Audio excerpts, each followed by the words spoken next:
नमस्कार. विद्यार्थ्यांना पण नमस्कार. कुबल मॅडम तुम्हालाही नमस्कार आणि जे कोणी मान्यवर आहेत त्यांनाही नमस्कार माझा. सर आज अष्टक वर्ग ही पद्धती घेत आहेत आणि बरेच क्लास अष्टक वर्गाचे झालेलेही आहेत आणि गोचर पद्धत आणि बिंदू कसे काढायचे आणि गोचर कसं लावायचं हे सगळं शिकवलेलं आहे सरांनी. तर सरांना मी विनंती करते परत की सरांनी सुरुवात करावी. Thank you sir. धन्यवाद मॅडम, धन्यवाद. नमस्कार. पहिल्यांदा मॅडमचं स्वागत आहे. बऱ्याच दिवसाने आवाज ऐकलेला आहे त्याबद्दल धन्यवाद मॅडम. असे येत राहा. बरं, कुबल मॅडम तुमचं स्वागत आहे. दळवी साहेब आहेत, देशमुख मॅडम आहेत, कुलकर्णी मॅडम आहेत, इत्यादी सर्व कुलकर्णी आहेत. हळदणकर मॅडम काही दिसल्या नाही पुढे, पण तरी सुद्धा त्यांचं स्वागत आहे. तर सगळ्यांचं स्वागत आहे. सगळ्या मान्यवर आहात. आज आपण गुरु आणि शुक्र ह्या दोन ग्रहांचं गोचर, जे वार्षिक गोचर असेल किंवा तात्कालिक गोचर असेल याच्याबद्दल आपण विचार करणार आहोत. आणि त्यामध्ये तुम्हाला मूळ पत्रिकेच्या अनुसरून जातकाच्या जीवनातील, आता आज शुक्राचा आहे आणि गुरुचा आहे, तर गुरु कसा फलादेश देतो तर त्या फलादेशावरती आपल्याला विचार करायचा आहे. आणि त्याच्यातून तुमचे प्रश्न असतील ते प्रश्न सोडवायचे आहेत. प्रश्न विचारायला काही काळजी करू नका. त्याच्यामध्ये सायंटिफिक प्रश्न आपण सोडवण्याचा प्रयत्न करू आणि त्याच्यातून लोकांना चांगल्यापैकी मार्गदर्शन करू. हा आपला असा आजचा कार्यक्रम आहे. तर सर्व आदरणीय आहात, काही प्रश्न नाही आहे.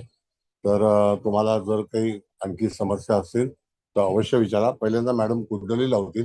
कुंडलीची तारीख लिहून घ्या, मग तुम्ही तुमच्याकडे अष्टक वर्गाचं हे काढू शकता किंवा त्या ह्याच्यातून आता जी तारीख आहे ती पहा. नंतर मॅडम तिथे कुंडली लावतील. कुंडली लावल्यानंतर त्या ठिकाणी नंतर अष्टक वर्गाचा चार्ट लावला जाईल. मॅडम तारीख 25/4/82 आहे ना? होय होय सर, 25/4/82, 14:40 म्हणजे दुपारी ना, 2:40 जन्म, मुंबईचा. जातक स्त्री जातक आहे. आता जातक स्त्री ह्या अनुषंगाने प्रश्न विचारण्यात यावे कृपया. आपली थोडीशी गफलत होते आणि आपण एकदम स्टेशन सोडून देतो आणि भलत्या स्टेशनला गाडी थांबते. तसं करू नका. हा बरं, आता चार्ट लावा मॅडम. नाही, डायरेक्ट गुरु बिन्नाष्टकचा लावू की हे म्हणजे नाही, ते जर त्यांना चेक करू द्या ना मूळ कुंडलीचं. कुंडली लावू ना आधी? हो हो, मूळ कुंडली. ठीक.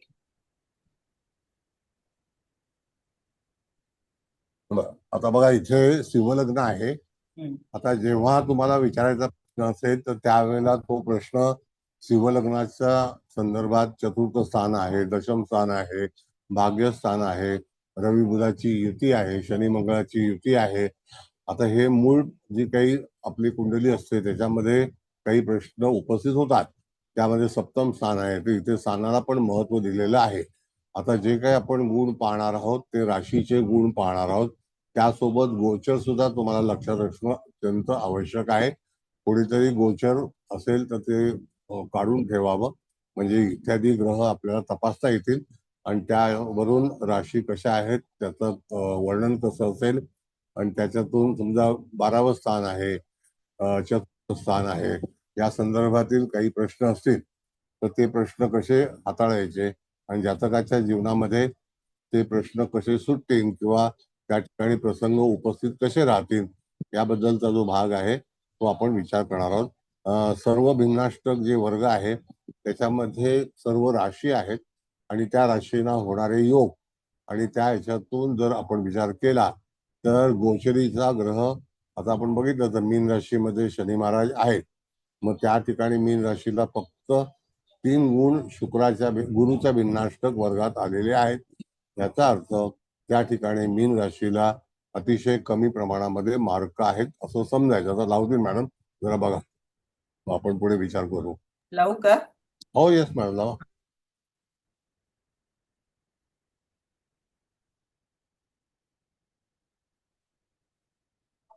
बघा, आता हा चार्ट आहे ना, हा व्यवस्थित समजून घ्या. हिरव्या रंगाच्या ज्या राशी आहेत 1 ते 12 म्हणजे मेष ते मीन पर्यंत, त्याच्यामध्ये खाली स्थानं दिलेली आहेत जे रोमन लेटर मध्ये आहेत. आणि त्याच्या बरोबर आपण जर बघितलं तर 4 गुण 8 गुण, आता तुम्हाला इथे 9 गुण पाहायला मिळतील. वर्ग अष्टक आहे आणि 9 गुण पण आलेले आहेत. आता 9 गुण आलेत म्हणजे 12 राशीला 9 गुण आलेले आहेत, म्हणजे 3 राशींना गुण आलेले नाहीत. हा कन्सेप्ट तुम्हाला लक्षात ठेवणं गरजेचं आहे. म्हणजे त्या ठिकाणी आता आपण बघितलं तर शनीने 4 गुण दिल्यात, त्याचा अर्थ शनीने 8 राशींना गुण दिलेले नाहीत.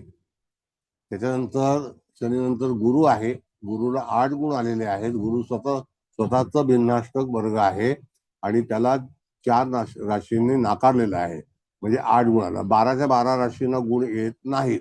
आता इथे हायएस्ट पॉइंट आपण पाहतोय की 9 गुण आलेले आहेत. 9 गुण सूर्याला आलेले आहेत. त्याच्यानंतर 9 गुण जे आहेत ते लग्नाला आलेत, म्हणजे लग्न आणि सूर्य हे दोन्ही बलवान झालेले आहेत. एक तर लग्नेश हा जो सिंह आहे त्याचा अधिपती रवी आहे आणि तो सुद्धा तिथे 9 गुण आलेले आहेत त्याला. याचा अर्थ गुरुच्या भिन्नाष्टक वर्गामध्ये सूर्य बलवान झालेला आहे असं समजायचं. त्यानंतर दुसरे जे गुण आहेत तर लग्न सुद्धा सर्व ग्रहांनी त्याला गुण दिले असल्यामुळे तिथे लग्न सुद्धा बलवान झालेलं आहे, म्हणजे त्या ठिकाणी लग्नाला फलादेश चांगला मिळेल. गुरुचे गुण जे आहेत ते 56 आहेत आणि हे 56 गुण जे आहेत तर ते 12 राशींना मिळून ते झालेले आहेत. लक्षात घ्या. आता त्याच्यामध्ये तुम्ही जर डिवाइड केलं तर 1248 म्हणजे 5 गुण सरासरी जर आले तर जातकाचं जे स्थान आहे म्हणजे राशी आहे ती रास बलवान होते. बघा, स्थान आणि राशी रास दोन्ही बलवान होतात, पण 5च्या जवळपास गुण असणं गरजेचं आहे. 4 म्हणजे एवढे चांगले नाही, 1248 होतात, 56 होत नाही. मग 12 म्हणजे 60 होतात, तर 5 गुण येणं गरजेचं आहे. म्हणजे याच्यामध्ये 5 गुणांची जी काही संख्या ज्याला मिळाली असेल, ज्या राशीला मिळाली असेल, ती रास सरासरी बलवान झालेली आहे. आता आपण बघितलं तर 6 गुण हे 3 राशींना आलेले आहेत, त्याच्यामध्ये वृश्चिक, धनु आणि मकर. आता अशा वेळेला कुंभ आणि मीन राशीला अतिशय कमी गुण आहेत. गुरुच्या भिन्नाष्टक वर्गामध्ये धनुरास ही गुरुची रास असून ती भिन्नाष्टक वर्गामध्ये बलवान असल्यामुळे त्या ठिकाणी धनुराशीला आपण पहिलं प्राधान्य द्यायचं, पण मीन राशीला प्राधान्य देता येणार नाही. लक्षात येत नसेल तर पुन्हा विचारावं, काय समजले? पण हा नुसतं करू नये, कळलं का? तर अशा रीतीने तुम्हाला हे वर्गीकरण केलेलं आहे, त्याची पूर्णपणे माहिती असणं अत्यंत आवश्यक आहे. आता त्याच याच्यामधून आपण जर बघितलं तर 8 गुण जे गुरुला आलेले आहेत त्याच्यामध्ये 4 गुण कोणी नाकारलेले आहेत तर कन्या राशीने, मिथुन राशीने, कुंभ राशीने आणि मीन राशीने त्या गुरुला गुण दिलेला नाही, म्हणून गुरुची कमतरता, म्हणजे त्या ठिकाणी फक्त 8 मिळाले तर इत्यादी राशींनी त्याला गुण दिलेले आहेत. आता ह्याचा अर्थ उभी आणि आडवी, तर जे काही ग्रँड टोटल आहे तर ते ग्रँड टोटल तुम्ही व्हर्टिकल केलं आणि हॉरिझॉन्टल केलं तरी सुद्धा ते 56च येणार आहे, कळलं का? त्याच्यामध्ये बिलकुल काही फरक पडणार नाही. Got it? बर, आता आपल्याला प्रश्न सोडवायचा जर असेल, एखादा जातकाचा प्रश्न गोचरीच्या माध्यमातून, आजचा वर्ग आपला गोचरीचा आहे. आता गोचरीचे जे प्लॅनेट्स आहेत तर ते रवी हा कुठून चाललेला आहे तर तो वृषभ राशीमध्ये आहे का मिथुन राशीमध्ये आहे तर वृषभ राशीमध्ये आहे, इत्यादी ग्रह कुठे चाललेले आहेत. दुसरा भाग असा की रवी ह्या ठिकाणी कधी येणार आहे आणि दुसऱ्या राशीमध्ये कधी जाणार आहे. आपल्याला माहिती आहे की 15 मे ते 15 जून हा वृषभ राशीमध्ये रवीचं वास्तव्य असतं. याचा अर्थ त्या ठिकाणी रवीला कर्क राशी वृषभ राशीला कमी गुण आलेले असल्यामुळे गोचरीमध्ये तो जास्ती फलादेश देऊ शकणार नाही. तर एंटायर राशीला गुण कमी आल्यामुळे त्या राशीला गुण कमी आल्यामुळे त्या ठिकाणी जातकाच्या जीवनामध्ये तिथे काही प्रश्न उपस्थित होतील. म्हणजे तिथे कार्य पूर्ण होणार नाही.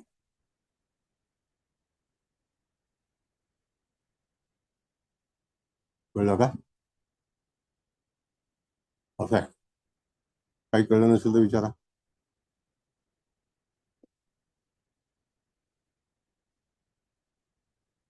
अपेक्षित कार्य कधी पूर्ण होईल? तर ज्या वेळेला 6 गुण असतील तर ती हा बोला. हा सर, जरा विचारू. हा बोला. आता वृषभ राशीमध्ये रवीला वृषभ राशीला 4 गुण आहेत आणि सूर्याने तर 1 मार्क दिलेला आहे, तरी पण ऍव्हरेज पेक्षा कमी असल्यामुळे तिथे सूर्य फलित देणार नाही असं म्हणायचं. नाही, आता याच्यामध्ये राशीची किंमत कमी झालेली आहे. कमीत हो. कमी 5 गुण जर आले असते त्या राशीला तर त्या ठिकाणी किंमत वाढली असती. पण इथे किंमत कमी झालेली आहे. याचा अर्थ जर समजा एखादी व्यक्ती आपल्याला अपेक्षित आली आणि दशम स्थानाशी संबंधित ही रास आहे आणि जर ज्याचं गोचरीने फलादेश विचारणार असेल तर त्यावेळेला मूळ कुंडली लॉंग लाईफ जेव्हा जेव्हा इथून ग्रह जाईल त्यावेळेला तुम्हाला त्या ठिकाणी फलादेश मिळण्याची कमतरता दर्शवली जाईल. फलादेश कमी मिळेल. कारण का की तिथे मुळातच गुण आलेले नाही. शास्त्र काय सांगतं की ज्याला जास्ती गुण आलेले आहेत ज्या राशीला त्या राशीला निश्चितच चांगली स्थिती निर्माण होईल. मग आता वृषभ राशी दशमात येते तर दशम स्थानासंदर्भात जर काही प्रश्न असतील तर त्या जातकाला निश्चितच काही गोष्टींचा तिथे प्रश्न उपस्थित होतील. मग आता जर समजा एखाद्या वेळेला आपण जर पाहिलं तर वृषभ राशीला ज्यांनी गुण दिलेले आहेत ते कोण आहेत?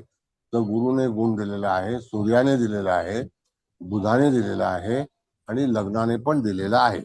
याचा अर्थ हे 4 बिंदू जे मिळालेले आहेत ते 4 त्याला सहकार्य करतील. पण एंटायर राशीमध्ये जिथे 0 गुण आलेला आहे ते ग्रह त्या गोचरीच्या सूर्याला सपोर्ट करणार नाही. हो सर, कळलं. ही सिंह लग्नाची पत्रिका आहे. सर, जरा उशीर झाला जॉईन व्हायला नेटमुळे. असं आहे मॅडम, सांगतो तुम्हाला की जर समजा आपण पत्रिका पाहिली नसेल तर लग्न ठरवताना इथे आपण प्रथम स्थान कोणाचं आहे बघा, सिंह लिहिले की नाही खाली रोमन मध्ये, हो. नाही का? हा. म्हणजे हो प्रथम हो. स्थान कन्फर्म होतं की नाही? होय होय. येस. हा, कळलं सर.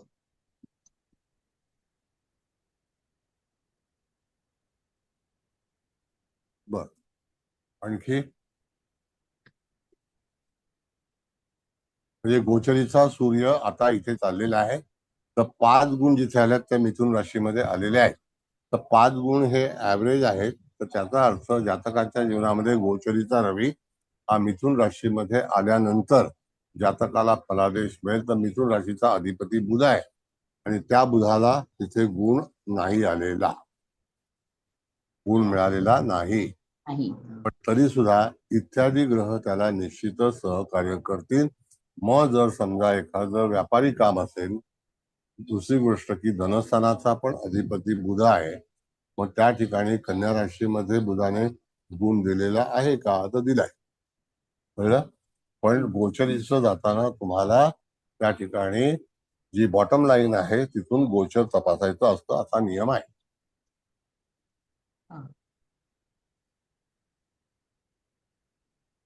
पण ही मूळ कुंडली असल्यामुळे त्या जातकाला लाईफ टाइम गोचरीने जो मिळणारा फलादेश आहे तो फक्त गुरुच भिन्नाष्टक वर्गाचा आहे, दुसरा नाही.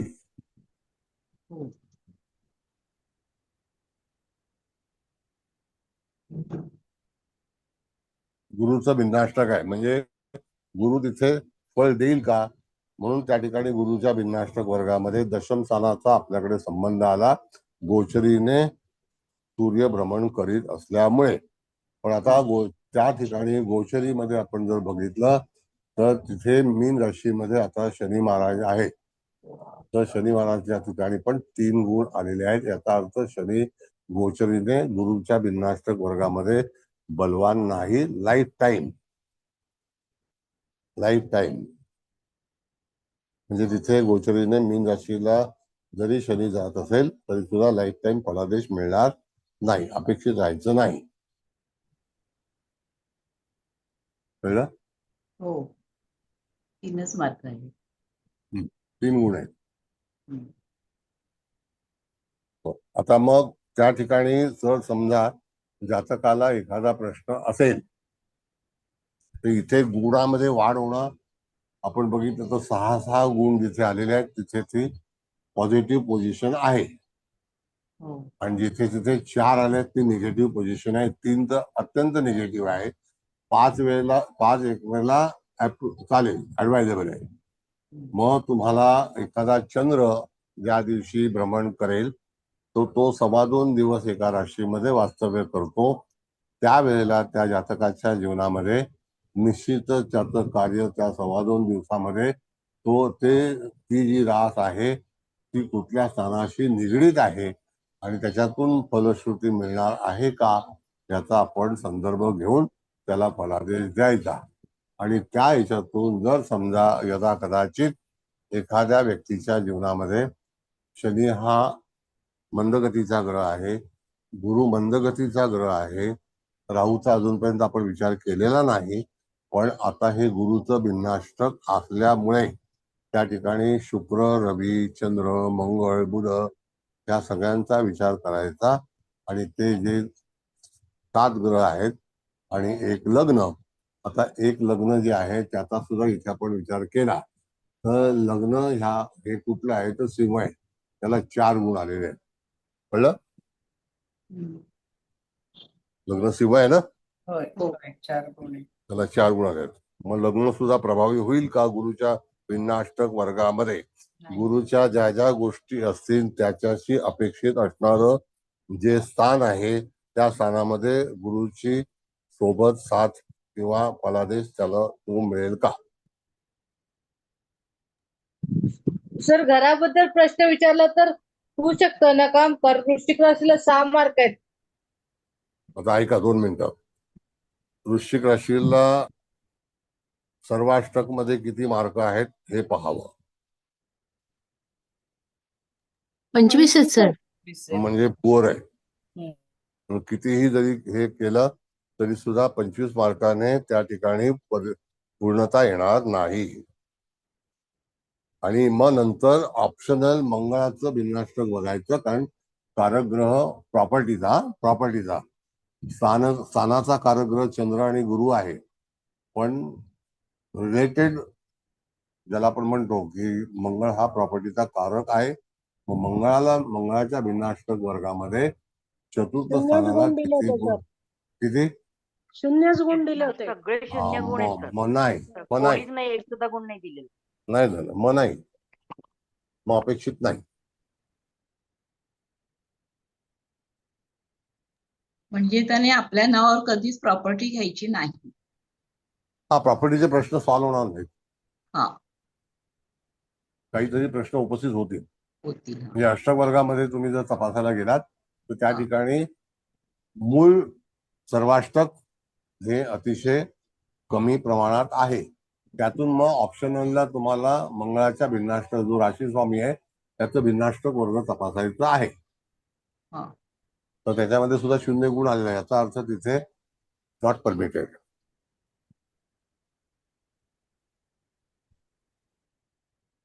इथे पण मंगळाने 0 दिलेत ना वृश्चिक राशीमध्ये.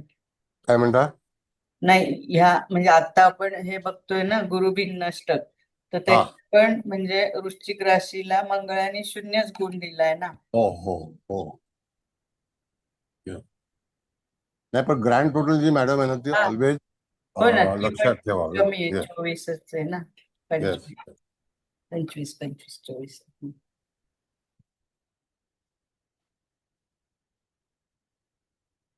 बरं. आता प्रश्न जर समजा पंचम स्थानाचा असेल आणि गुरुच्या भिन्नाष्टक पण सर्वाष्टक वर्ग सोडायचं नाही पंचम स्थानाचा जो प्रश्न असेल त्याच्यामध्ये ग्रह असेल तर त्याच्याकरता भिन्नाष्टक वर्गाचा वापर करायचा आणि पंचम स्थानाचा अधिपती हा जो असेल तो त्याचं भिन्नाष्टक वर्ग. पंचम स्थान हे धनुराशीचं असल्यामुळे तिथे स्वामी येतो गुरु, तर पंचम स्थान अधिक गुरुचं भिन्नाष्टक वर्ग, त्याच्यामधली शक्ती, त्याच्यामधली पॉवर ही किती प्रमाणात आहे त्याच्यावरती आपल्याला विश्लेषण करायचं आहे.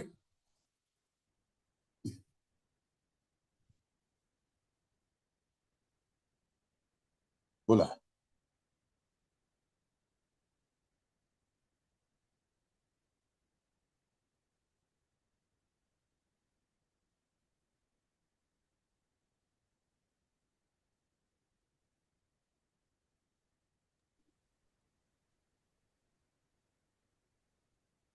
पंचम स्थानामध्ये कुठला ग्रह आहे का?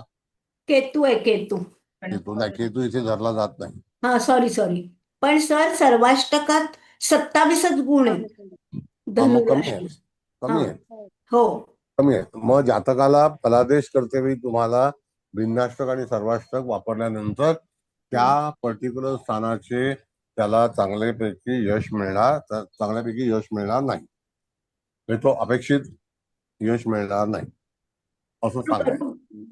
गुरुच्या भिन्नाष्टकात 6 गुण आहेत. नाही, गुरुच्या भिन्नाष्टक वर्गामध्ये कुठल्या राशीला 6 गुण आहेत? धनुराशीला. धनु. हा, मग त्या ठिकाणी गुरुच्या तत्वानुसार त्याला फायदा मिळेल. पण सर्वाष्टकात 27च आहेत पंचम म्हणजे. ते कमी आहे, पण तरी सुद्धा 1 गुण कमी आहे ऍव्हरेज मध्ये. हा. पण आता लक्षात घ्या, परत सांगतो. हा. त्याच्यामध्ये जेव्हा धनुराशीला एखादा गोचरीचा ग्रह भ्रमण करेल हा. त्यावेळेला धनुराशीच्या गुरु संदर्भातील अपेक्षा पूर्ण होतील. अच्छा. म्हणून गुरुचं भिन्नाष्टक वर्ग त्या दिवशी पाहायचं. आता चंद्र जो आहे तो त्या ठिकाणी 27 दिवसानंतर येतो, मग त्या दिवशी 2.25 दिवस वास्तव्य करणार असेल तर त्या तुम्हाला त्याचं वर्णन करून फलादेश द्यायचा आहे. कळलं. धन्यवाद.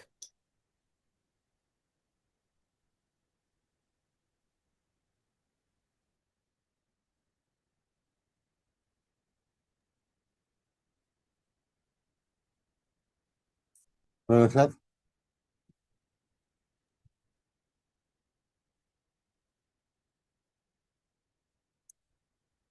आता सप्तम स्थानामध्ये शुक्र आहे, आपण तिथे येणारी रास जी आहे ती कुंभ आहे, तर मग शुक्राचं भिन्नाष्टक वर्ग आपण नंतर पाहू. पण त्याच्यामधून गुरुचं जे सप्तम स्थान आहे ते कोणत्या राशीचं आहे? तर कुंभ. तिथे 4 गुण आलेले आहेत, तर राशीला गुण मिळालेले नाहीत. मग ग्रहाला गुण मिळालेले आहेत का? तर शुक्राला ग्रह 6 गुण मिळालेले आहेत. बघा, प्रत्येक राशीने शुक्राची पसंती दर्शवलेली आहे, तर 6 गुण आलेले आहेत, म्हणजे ते ऍव्हरेज आहे. पण 9 हे सगळ्यात चांगले आहेत, 8 चांगले आहेत, 8, 7, 6, 5 पासून पुढे चांगले आहेत. पण जिथे 4 आहेत तिथे नाही. 5, 6, 7, 8, 9 हे सगळे ग्रहांचे, आडवी जी रेष आहे ती सर्व ग्रहांचे गुण आलेले आहेत. मला वाटतं एवढं तुम्हाला सगळी मास्टरी आली असेल त्या ह्याच्यामध्ये.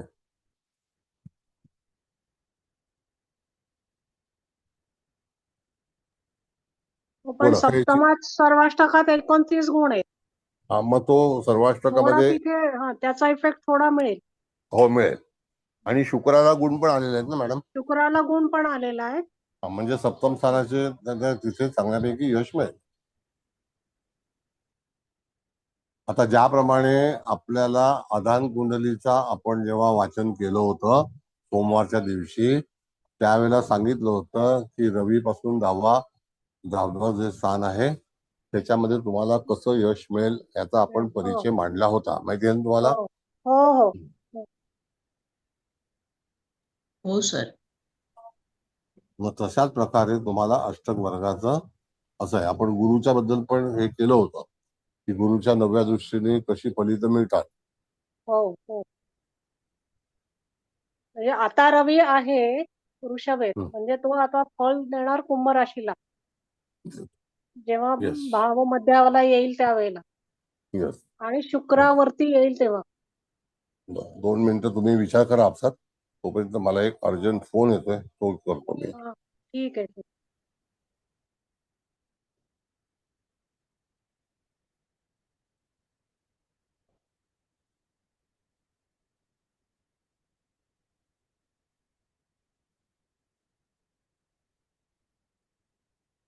बोला, विचारा तुम्ही डिस्कस करा.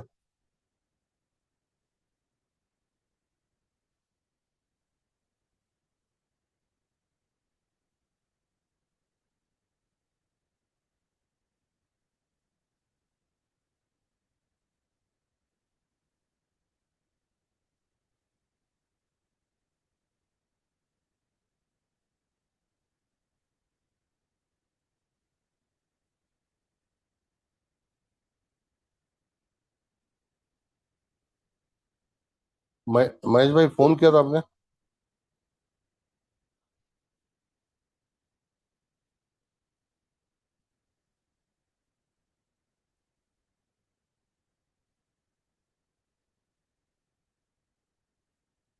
हाँ, बोला आता विचार करा.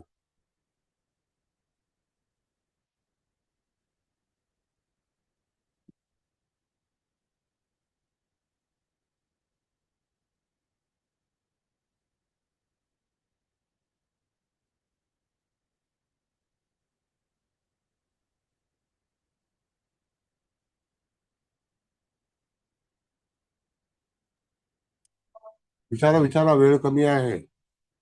आता अष्टवर्ग संपायला आलेलं आहे. हो हो. परत कोणी रेषा मारायचा प्रयत्न करू नये. ते सर मी म्हणत होते की म्हणजे आता हा. वृषभ राशीचं म्हणजे सूर्य गोचरिणी आहे. हम्म. आपण जे म्हणाल की सूर्याची म्हणजे त्याचं दशम स्थान म्हणजे कुंभ राशी. हम्म. आणि तिथे विचार केला तर कुंभ राशीला 29 गुण आहेतच. हम्म. आणि त्याचा भावमध्य आहे 11-17. नाही, आता म्हणजे भावमध्य इथे घेऊ नका मॅडम. नाही, कन्फ्युज इथे नाही, म्हणजे परवाचा विषय निघाला म्हणून मी फक्त हे केलं की 26 तारखेला तो इफेक्ट देईल आणि परत शुक्रवार येईल तेव्हा इफेक्ट देईल, एवढंच ना. हो. शुक्र, बुध, चंद्र आणि सूर्य हे गतिशील ग्रह आहेत. हो हो मंद गतीचे ग्रह जे आहेत ते गुरु, शनी आहे, राहू पण आहे. हो. कळलं का? पण आता ते कुठून भ्रमण करीत आहेत त्याच्यावरती त्याचा फलादेश आहे. आता यदा कदाचित आपण बघितलं तर सिंह राशीला राहूचं भ्रमण आहे आणि 4 गुण आहेत, तर तिथे फायदा होणार नाही. नाही नाही.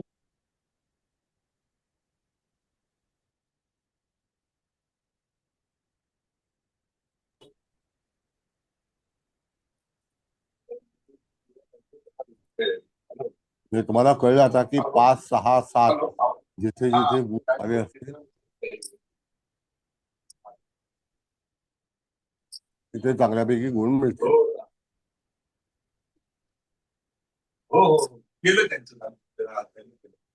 जरा गायकवाड साहेब, गायकवाड मॅडम.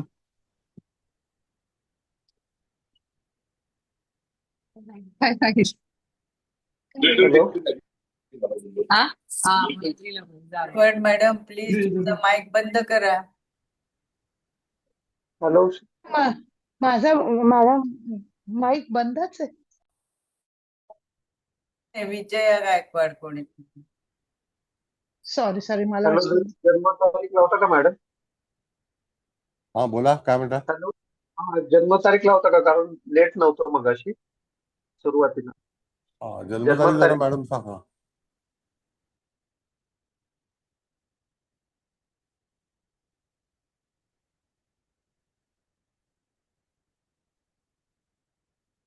25/4/82 दुपारी 2:40 जातक स्त्री आहे, हे लक्षात ठेवा. मागच्याच वेळेसची तारीख आहे. जातक विवाहित आहे, होय. त्याचं लग्न परत विचारू नका. हा.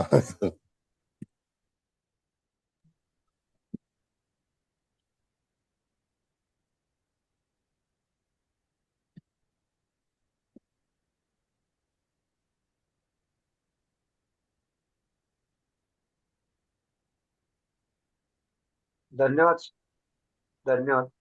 धन्यवाद. आता शुक्र भिन्नाष्टक लावायचं का सर? हा, आता शुक्राचं लावायचं ना. हा लावते. आता यांना कळलं असं मला वाटतं. आता सगळ्या गोष्टी जवळपास आपण एवढे भिन्नाष्ट घेतलेले आहेत. हो हो.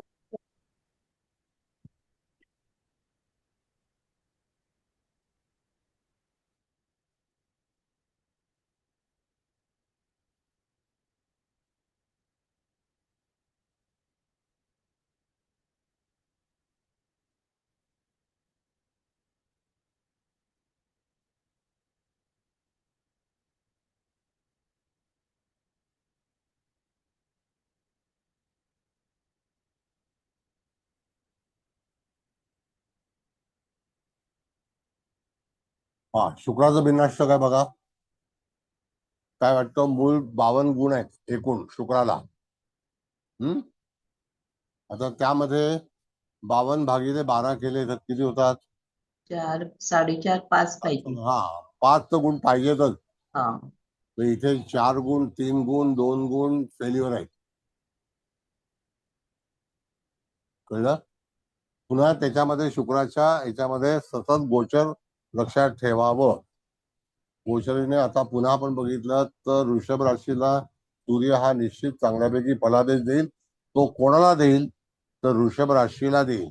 मग जातकाने दशम स्थानाचा जो भाग आहे तो रवीवरती शुक्राच्या संदर्भात अपेक्षित ठेवावा.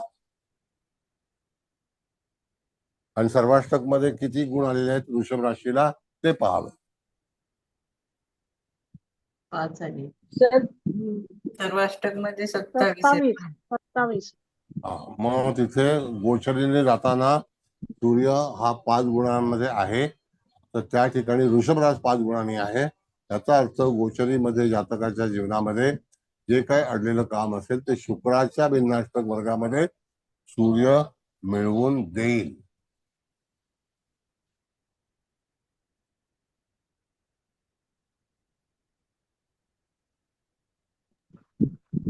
पण सर रवीला 3च गुण आहेत की याच्यामध्ये. अहो मॅडम, राशीचे गुण आपण बघतोय, सूर्याचे गुण बघत नाहीये. सूर्याचे एंटायर गुण म्हणून ते 52 आलेले आहेत. सूर्याला ज्या ज्या राशींनी पसंती दिली नाही त्याला आपण काय करू शकतो? पण ऑल टुगेदर वृषभ राशीला 5 गुण आलेले आहेत शुक्र भिन्नाष्टक वर्गामध्ये. गोचरीने सूर्य हा जाणार आहे वृषभ राशीमध्ये.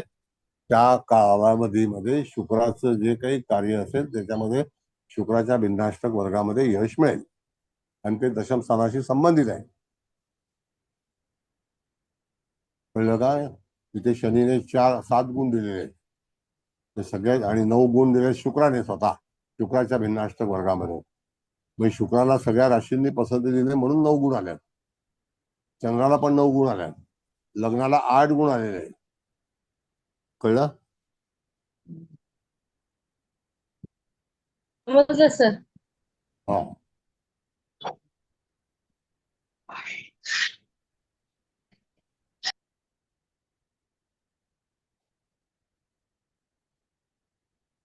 आता प्रश्न विचारायचा असेल तर दशम स्थानासंदर्भात विचारायचा. शुक्रचं भिन्नाष्टक हे कुठे लागू पडेल? तर तूळ राशीला आणि वृषभ राशीला. त्याला तूळ राशीला किती गुण आल्यात? तर 2 गुण आहेत. आता ते कमी आहे. म्हणजे त्या वृषभ राशी तूळ राशीतून एखादा ग्रह कोणताही जाणार असेल तर शुक्राचे फलादेश त्याला उपभोगता येणार नाही. मग तूळ राशीला सर्वाष्टकामध्ये किती गुण आलेले आहेत? 28. बघा, आता मी सर्वाष्टकाचं एक तुम्हाला स्पष्टीकरण करून देतो. सर्वाष्टक म्हणजे सगळ्या ग्रहांनी मान्यता दिलेले गुण, आणि भिन्नाष्टक म्हणजे प्रत्येक ग्रहाने प्रत्येक राशीला दिलेले गुण. कळलं? असं भिन्नाष्टक आणि सर्वाष्टकाचा उल्लेख केलेला आहे.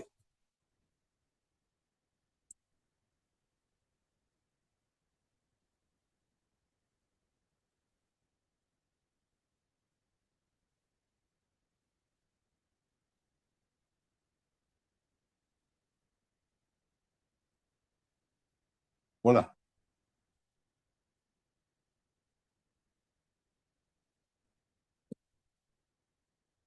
काय झालं? मला असं वाटतं सगळ्यांना समजलेलं आहे. म्हणजे अष्टक वर्ग सगळ्यांना कळलेला आहे. हो सर, सगळं समजलंय. हो सर. नमस्कार तुमच्या सर. नमस्ते. आता आपण शुक्र भिन्नाष्टकाचा विचार करतोय आणि दशमात वृषभ रास आली आहे ना. वृषभेत जरी ऍव्हरेज 27 असेल तरी चंद्राचा आणि शुक्राने दोघांनी 9-9 मार्क दिलेले आहेत. तर हो. त्या जातकाला म्हणजे त्या जातिकेला आपण त्यांनी जर व्यवसाय आपल्याला हे केलं की बाबा काय करायचं, तर चंद्र आणि शुक्र रिलेटेड व्यवसाय करायला हरकत नाही असं आपण सांगू शकतो ना सर?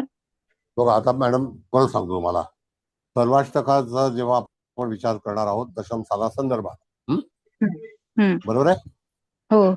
त्यावेळेला तुम्हाला दशम स्थानाचे विचार करणं गरजेचं आहे. म्हणजे एंटायर बिझनेस मध्ये तुम्हाला तिथे गुण मिळालेत का नाही मिळाले.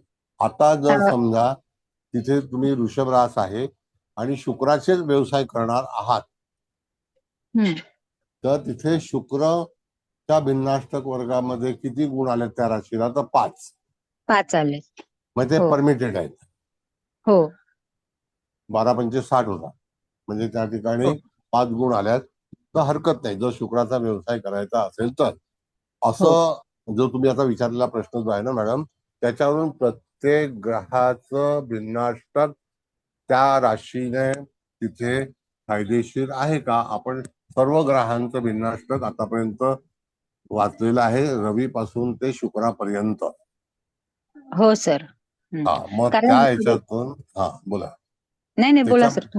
त्याच्यामध्ये समजा एखादी व्यक्ती सिंह लग्नाची आहे, तर त्या व्यक्तीच्या याच्यामध्ये दशम स्थानात वृषभ रास आली तर त्यावेळेला त्या ठिकाणी वृषभ राशीला जर गुण आले असतील तरच तुम्ही त्याचा अभिप्राय देऊ शकता. अदरवाईज दुसऱ्या कुठल्या राशीने गुण, म्हणजे दुसऱ्या कुठल्या भिन्नाष्टका वर्गामध्ये जर वृषभ राशीला चांगले गुण आले असतील तर जातकाला ती सोयीस्कर दिशा आहे, म्हणजे ते काम होऊ शकतं. मग त्याच्यामध्ये आपल्याला रवी, चंद्र, मंगळ, बुध, गुरु, शुक्र, शनी आणि राहू याचं सगळं भिन्नाष्टक वर्गाचा वापर करून जर राहू बलवान असेल तर त्या राहू बद्दलचा आपण 46 गुणाचा आहे तर त्याला तिथे आपण प्राधान्य देऊ शकतो. पण प्रत्येक मनुष्य भिन्न भिन्न ग्रहांच्या अखत्यारीमध्ये कार्यरत असतो, हे तर मान्य आहे की नाही तुम्हाला? हो सर. हो. आणि जर यदा कदाचित त्याच वृषभ राशी, बघा वाक्य पण ऐका, जर यदा कदाचित त्याच वृषभ राशीमध्ये इत्यादी सर्व ग्रहांनी चांगले गुण दिले असतील तर जातकाला चौफेर सगळे व्यवसाय करण्याची शक्यता असू शकते. ते कसं, तर कधी कधी त्या ठिकाणी 52 अंशाचा मध्ये 7 गुण आले असतील, आपण पाहिले पण आहेत 7. मग 7 गुण आले म्हणजे तिथे 7ही ग्रहांनी त्याला मार्क दिलेले आहे त्या राशीला. 7 ग्रह आणि लग्न, 1 8 समजा सोडून द्या, 7 ग्रह. मग 7ही ग्रहांच्या मध्ये त्याला जो व्यवसाय जमेल तो कुठला, तर वृषभ राशीतला शुक्र. पण इत्यादी पण त्याला सपोर्ट करतील. हो, जे ग्रह सपोर्ट करतील त्यांचा त्या विषयावर विचार करायला हरकत नाही असं आपण म्हणू शकतो. हो. दुसरा भाग असा मॅडम की जर समजा वृषभ राशीला चांगले गुण आलेले आहेत आणि बुधाने गुण दिले नाही तर समजायचं की तुमच्या ट्रेडिंग मध्ये, मध्यस्थीमध्ये तुम्ही जो काही व्यवहार करणार असाल त्याच्यामध्ये बुध सपोर्टेड नसेल. आता इथे आपण बघितलं तर सूर्य सपोर्टेड नाही, बुध सपोर्टेड नाही आणि लग्न पण नाही. म्हणजे त्या ठिकाणी चंद्र, मग वृषभ राशीच्या याच्यामध्ये तुम्हाला या काही याच्यामध्ये चंद्राचं फळ मिळेल. म्हणून कधी कधी एखादी व्यक्ती हॉटेलचं काम करते, म्हणजे कॅटरिंगचं काम करते, एखादी व्यक्ती त्या ठिकाणी ज्यूसचं काम करते, एखादी व्यक्ती पेंटिंगचं काम करते, एखादी व्यक्ती प्रिंटरचं काम करते. प्रिंटर हा बुधाकडे येतो, कळलं? एखादी व्यक्ती आयर्न स्टीलचं काम करते, तो शनीकडे येतो. म्हणजे वर्गीकरण हे असं आहे, कळलं का? हो सर. हो. ग्रहांप्रमाणे वर्गीकरण, आणि जर त्या ह्याने मार्क चांगले दिले, सपोर्टेड असेल तर त्याप्रमाणे तुम्ही निश्चित करू शकता. येस. आणि त्या तरीही सर्वाष्टक विसरायचं नाहीये आपल्याला. सर्वाष्टक आधी सर्वाष्टक बघा, सर्वाष्टकामध्ये समजा 22 गुण 20 गुण आले असतील तर समजायचं की ती राशी पूर्णपणे हे झालेली आहे, कमकुवत झालेली आहे. कमकुवत आहे. हो सर. कधी हो. कधी एखाद्या राशीला 31 गुण आल्यात, कदाचित 35 पण आलं, मग समजायचं की त्या राशीवरती जास्ती भर आहे. बरं, त्या राशीवरती भर असेल आणि ती रास समजा पंचम स्थानाशी किंवा भाग्यस्थानाशी संबंधित असेल, त्रिकोणाशी संबंधित असेल, तर त्यावेळेला भाग्य चांगलं चालेल, पण दशम चालणार नाही. मग दशम आणि भाग्य दोघंही चांगले गुण आले असतील तर त्या ठिकाणी सोने पे सुहागा. हो बरोबर. आणि प्रत्येक व्यक्तीच्या जीवनामध्ये सगळ्या तऱ्हेची फळं मिळतील असं नाही. मॅडम चार्ट काढता का? बरोबर सर. धन्यवाद सर. धन्यवाद. म्हणजे हे सगळं तुम्हाला लक्षात ठेवणं गरजेचं आहे, नाहीतर तुम्ही त्याच्यातून फलादेश देऊ शकणार नाही. म्हणून परत सांगतो की कॅरेक्टर्स ऑफ द प्लॅनेट त्याच्या तऱ्हेने तो त्याचा व्यवसाय करण्याशी संबंध येतो, तो त्या व्यवसायामध्ये जातकाला त्या ठिकाणी करायला भाग पाडतो. आता तुम्ही सगळेजण ज्योतिषी आहात, ज्योतिष शिकत आहात, पण त्यातले तुम्ही किती व्यावसायिक आहात आणि किती फक्त ज्ञानासाठी शिकत आहात हा फरक आहे. ज्योतिष ज्ञान हे गुणशास्त्र आहे आणि ज्योतिष व्यापार हा बुधाकडे. कळलं? मग तिथे शुक्राचा जो काही भाग आहे तो गोडवा आहे, म्हणजे गोड बोलून माणसाला हाताळणं, हे करणं ते करणं असा भाग आहे. शनी असेल तर तो बोलतो नाही मला जास्त इंटरेस्ट नाही, मी पत्रिका बघत नाही, किंवा लेट, मग त्याला यश मिळणारच नाही. तो ज्ञानी असेल, ज्योतिष शिकला असेल, पण तो ज्योतिष खर्च करून तिथे पैसे कमवणार नाही. कळलं? मग गुरु असेल तर एखाद्या वेळेला पौरोहित्य करेल आणि पैसे मिळवेल, पण ते ज्योतिषाच्या माध्यमातून. कळलं? असा भाग आहे. म्हणून नाना तऱ्हेचे व्यवसाय व्यक्ती करतात, ते आपल्या समोर करतात. त्या सगळ्या गोष्टी आपल्याला माहिती असायला हव्यात, अदरवाईज नाही. पटतंय का? हो सर पटतंय. हो सर. हो सर. पटायलाच पाहिजे सर, व्यवस्थितच आहे ना सगळं. Yes. म्हणून तिथे तुम्हाला व्यवस्थित फलादेश करते वेळी सगळं साहित्य वापरलं पाहिजे. आणि याच्यातली सिंपल गोष्ट आहे, पहिल्यांदा सर्वाष्टक मध्ये जायचं. सर्वाष्टक जर पुअर असेल तर तिथे एखादं भिन्नाष्टक पॉवरफुल झालं असेल आणि गोचरीतून त्याला फळ मिळणार असेल तर तेव्हा गोचरीचा वापर करायचा. आता परत एक गोष्ट आणखी सांगतो. जे मंदगतीचे ग्रह आहेत किंवा इत्यादी जे वक्री होणारे ग्रह आहेत, उदाहरणार्थ बुध, शुक्र, मंगळ, शनी, गुरु, हे 5 ग्रह वक्री होतात आणि मार्गी सुद्धा होतात. बराच काळ त्या राशीमध्ये राहतात. जो ग्रह वक्री होतो त्याचा अर्थ तो त्या राशीमध्ये दीर्घकाळ राहतो.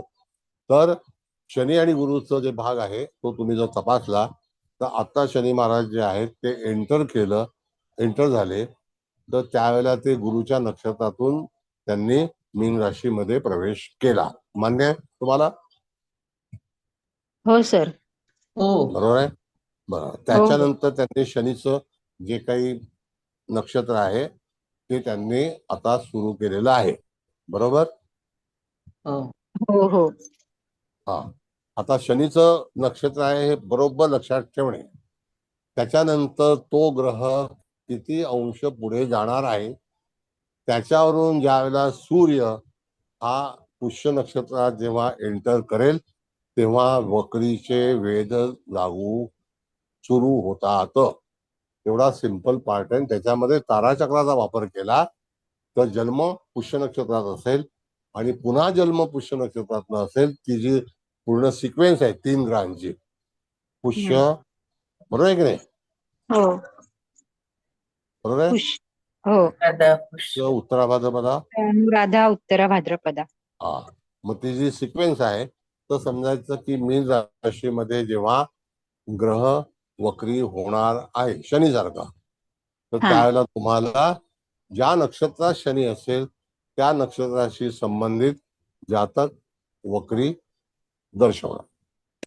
मग त्याच्यानंतर सूर्य अनुराधा नक्षत्रामध्ये येईल. तो केव्हा येईल? तर नोव्हेंबर महिन्यामध्ये 20 तारखेला साधारणतः. मग तेव्हा वाटचाल जी आहे ती वक्रीची सुरू होईल. कळलं? हो हो आता पुष्य नक्षत्रामध्ये सूर्य कर्क राशीमध्ये येईल तेव्हा 15 जुलै नंतर.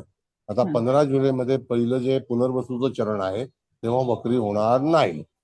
पण जसं जसं पुढे जाईल सूर्य त्याचा अर्थ त्या ठिकाणी तो वक्री होण्याची शक्यता आहे. तो ऍक्युरेट डेट आहे ती पंचांगामध्ये तुम्हाला मिळेल. पण मी तुम्हाला सिस्टम सांगितले.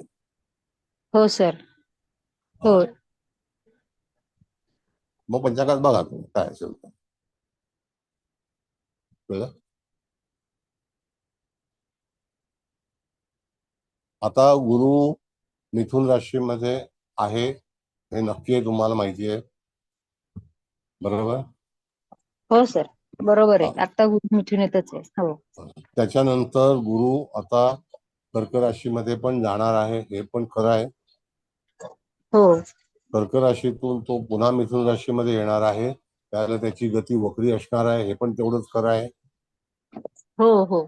मग मिथुन राशीमध्ये त्यावेळेला पुनर्वसू नक्षत्राचे 3 चरण असतील, नाही का? हो. त्या 3 चरणातलाच खेळ आहे.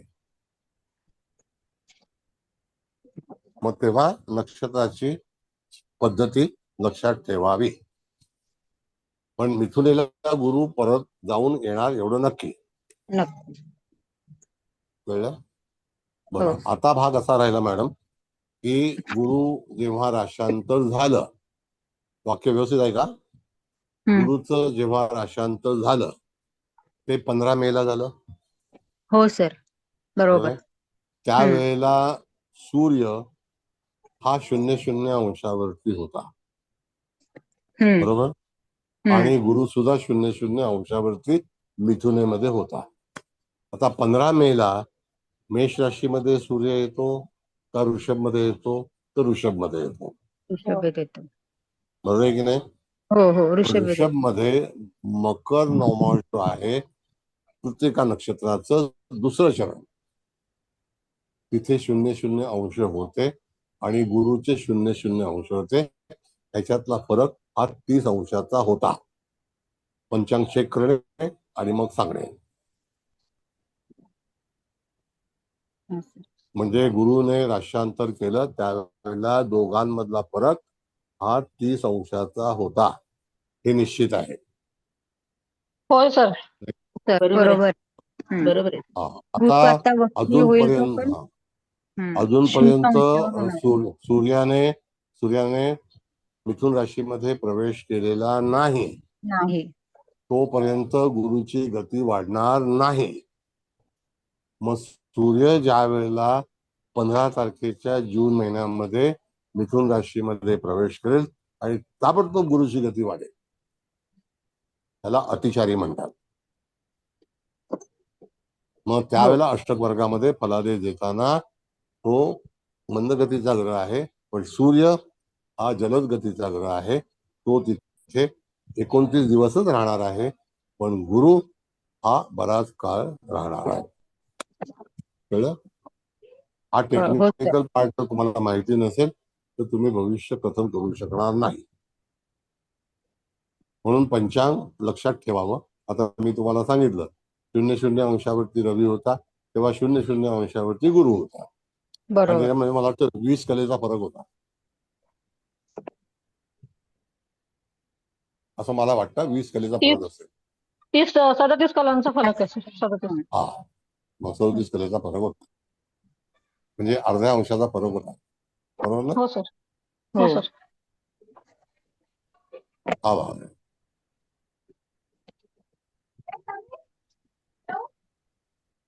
आता बोला.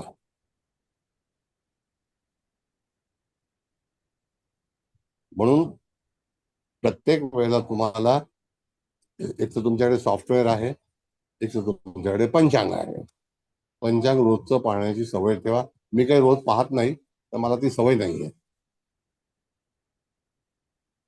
तुमचं सर तोंडपाठ आहे, तुम्हाला बघण्याची गरजच नाही आता. आम्हाला तरी सुद्धा काही ते गोष्ट बघा. असं आहे मॅडम, लक्षात ठेवणं कसं आहे सांगतो तुम्हाला. जेव्हा एखादा ग्रह राशांतर करतो त्यावेळीची स्थिती अवश्य लक्षात ठेवणं गरजेचं आहे. हो हो सर, बरोबर आहे. आता शनी हो. महाराज 29 तारखेला आले. त्याच्या 29 अगोदर मार्च. सूर्य आतमध्ये प्रवेश केला होता ना. हो हो सर. मग सूर्याने त्यांना घेऊन आले. इथे गुरुला अगोदर जाऊ दिलं आणि मग सूर्य आले. हो हो. असा भाग आहे. सूर्य अजून आलेला नाही, येणार आहे. येणार आहे. येणार आहे. येणार आहे. हो. Yes.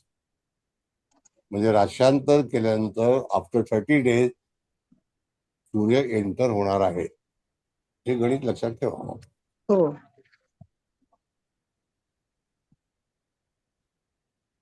आता एक दिवस तुम्हाला मी विश्वोत्तरी महादशा कशा निर्माण झाल्या हे शिकवणार आहे.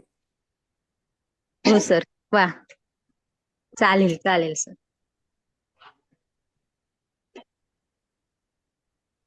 आणि त्याच्यामध्ये पण कुठली पद्धती अवलंबली होती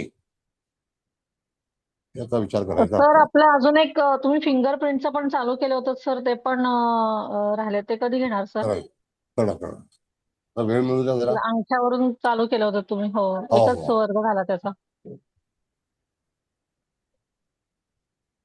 म्हणून तर जगभरामध्ये. हा बोला, काय आलं?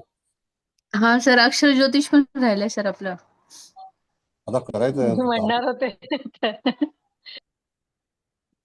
बरं, आता अष्टक वर्ग तुम्हाला कळलं म्हणजे आता पुढे भूमिका करायची का नाही करायची सांगा.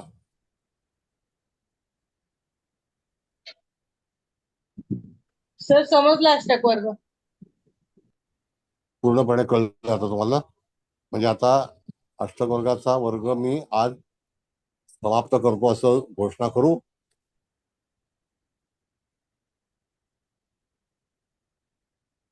का राहूचं विनाष्टक करायचंय? हा, राहूचं घ्या सर, शनीचं नाही घेतलं तरी चालेल. शनीचं केलेलं आहे आपण ना.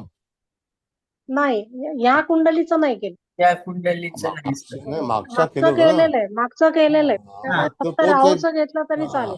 राहूचं घेतो तो, तीच एक गाईडलाईन ठेवा मागचं घेतल्याची. हो चालेल. कळलं का? हो हो. तो असं आहे.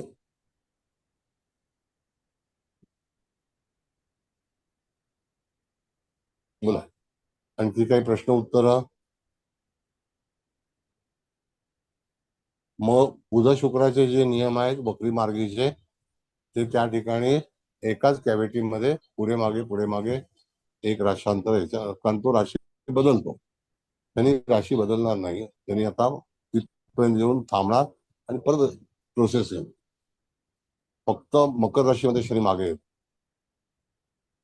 असं हे काही नियम आहेत, ते शास्त्रीय नियम आहेत, ते माझे नाही आहेत. जे खगोलीय नियम आहेत ते नियम आहेत, बाकी काही. पण तुम्ही पंचांग पाहणं सोडू नका, किंवा एफएमएल असतील त्या पहा. बरं,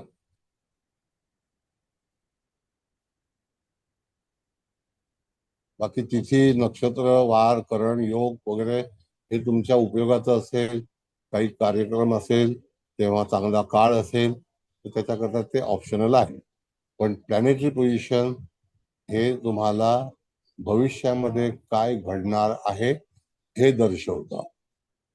तिथी वार करण नक्षत्र जो आहे तो वेगळा, त्याचा परिचय वेगळा. पण प्लॅनेटरी पोझिशनची मोमेंट आहे, वी कॉल द ट्रान्झिस्ट. तो ट्रान्झिस्ट इथे स्पर्श होईल, भावमध्याला स्पर्श होईल. आता आपण त्याच्यामध्ये आदान कुंडलीमध्ये सूर्याचा भावमध्य पाहायला सुरुवात केलेली आहे, नाही का? हो सर.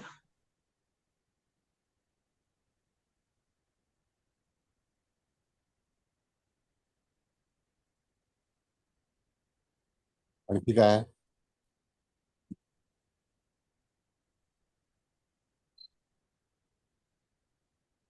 सर्वतोभद्र चक्र व्यवस्थित ज्याने शिकला, ज्याने समजलं, त्याला ज्योतिष कळायला डिफिकल्ट नाही.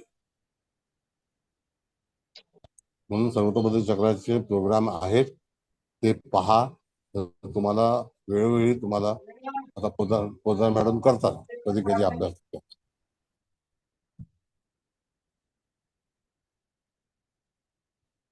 बोला. आपले 600 व्हिडिओ आहेत, तरी शिका.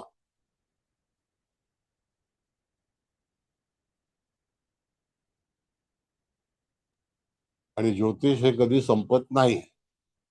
वेळोवेळी तुम्हाला नवीन नवीन नवीन नवीन गोष्टी शिकायलाच लागतात. तुम्ही हिंदी भाषेमध्ये शिकलात तरी, गुजरातीमध्ये शिकलात तरी, माझ्याकडे शिकलात तरी, चव्हाण मॅडम कडे शिकलात तरी तुम्ही शिकता.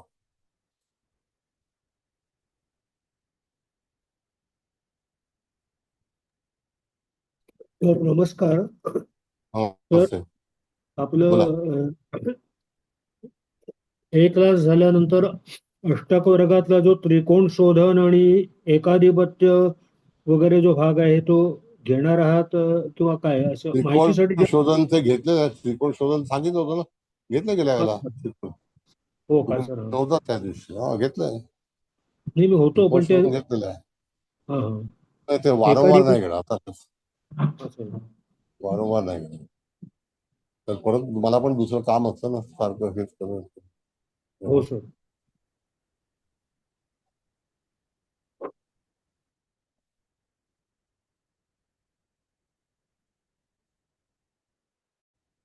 बोला.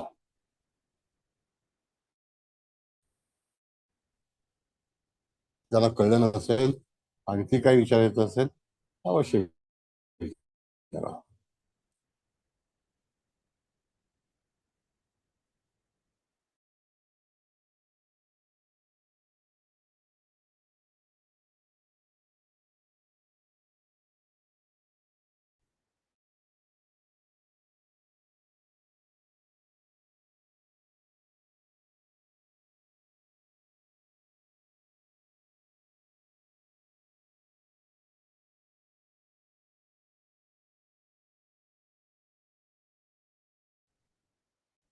बंद.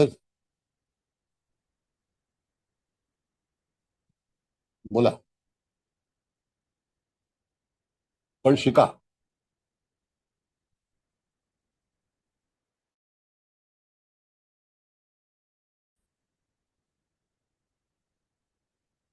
बस, तुम्हाला काही विचारायचं नाही?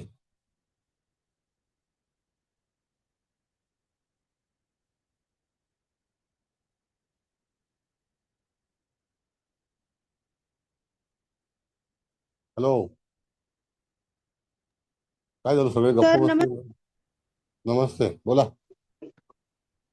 तर आता तुम्ही दशम भाव संबंधित सांगितलं, ठीक आहे. सर्वाष्टक मध्ये दशमचे बिंदू जास्त आहेत सपोज, आणि त्याच्यामध्ये जेवढ्या प्लॅनेटने बिंदू दिलेले आहेत त्या प्लॅनेटच्या संदर्भात आपण ते पर्टिक्युलर कामामध्ये यश येतं, राईट सर? असंच आपण प्रत्येक भाव परत्वे पाहू शकतो ना सर? तसंच आहे बेटा. आता भाग असा आहे की आपण भाग्यस्थानासंदर्भात विचार केला तर सर्वाष्टकाचा पहिला विचार करायचा की सर्वाष्टकामध्ये गुण आल्यात तर सगळ्या भिन्नाष्टकांनी त्याला गुण दिल्यामुळे तिथे गुण आले एवढं नक्की. हो. आता जर सर्वाष्टकामध्ये गुण आले नसतील तर तिथे तुम्ही काहीही केलं तरी सुद्धा तुमचं कार्य सिद्ध होणार नाही. म्हणून सर्वाष्टक महत्वाचं आहे. आता जर त्यातून तुम्हाला शोध घ्यायचा असेल की नेमकं मी कुठल्या माध्यमातून भाग्य आजमावं, तर त्यावेळेला तुम्हाला भिन्नाष्टक पाहायचं आहे. आणि भाग्यस्थान असेल तर इथे भाग्यस्थानामध्ये आलेली रास मेष आहे, तर तुम्हाला सर्वाष्टक भिन्नाष्टकाच्या सर्व मेष राशी तपासल्या पाहिजे. हा सर, मी तसंच केलंय आणि मला तसे रिझल्ट भेटतात. म्हणून मी एक माझं काउंटर क्वेश्चन होता की हे असं माझी पद्धत बरोबर आहे का?